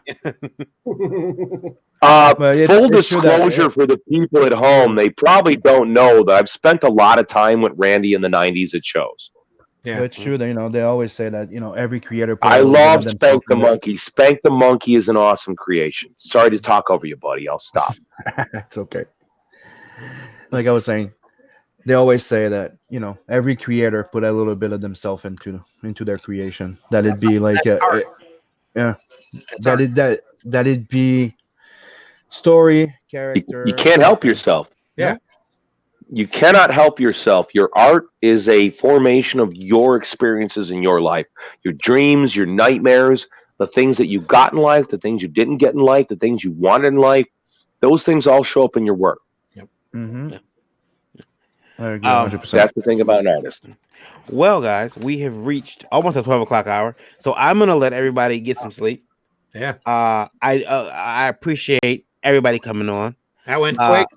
I appreciate Sim for showing us your book. We're gonna definitely keep track of your book. We want to make sure we talk about it. I love coming here. It was cool. Yeah, Invite me whenever you want, and I'll drop by. Cool. Yeah, we'll keep the invite open for you. Same for you, Mr. Fisher. Remember, folks, you can still submit your short horror film, your feature horror film, your music video to the American Horrors Film Festival at AmericanHorrorsFilmFestival.com. That's right. We're in our third annual year. We're currently looking for submissions. We want music videos, short horror films, and feature-length horror films to take place October 26th and October 27th, only in the downtown Lake Geneva Theater in downtown Lake Geneva in Wisconsin, Geneva 4. Now, can I take that soundbite and put that on Indie Vote Radio as well? That's all. Okay, I'll do it. So yeah, that's cool. Hart, thank you for coming on, and honestly, thank you for being an inspiration to me, even like in the early 2000s when I first decided I wanted to do comics, because that was really cool seeing you stand up to those bullies out there who told you, Well, that's the key thing, man. Whenever okay, people ask me how did I keep my calm on those talk shows, and I knew that I was talking to people at home. It wasn't about the people in front of me. It was about the people at home, and my arguments have stood the test of time. Those shows are no longer on the air, but my episodes are on YouTube, and anybody can watch them. If you want to see me on the Sally Jesse Raphael show or Larry King Live, you can find me at American Horrors. You can see all these videos online at youtube.com/Crime Pays Hart, HART. They're all online, all that stuff. The Boneyard Bitches Gone Wild, Boneyard Bitches Unleashed. And me and Randy had a lot of fun doing stuff in the day. We both had a publisher we knew together. I no longer work with that gentleman, but I always loved working with Randy. I always loved doing shows with Randy. And Randy, Spank the Monkey is awesome. I love fucking Spank the Monkey. Thanks, man. Appreciate that. No, for real, dude. I mean that. Good. Thank you. I want to thank everybody for watching. We're going off the air. We will see everybody back at our breakfast show Thursday morning at 9 a.m. The Breakfast Buzz.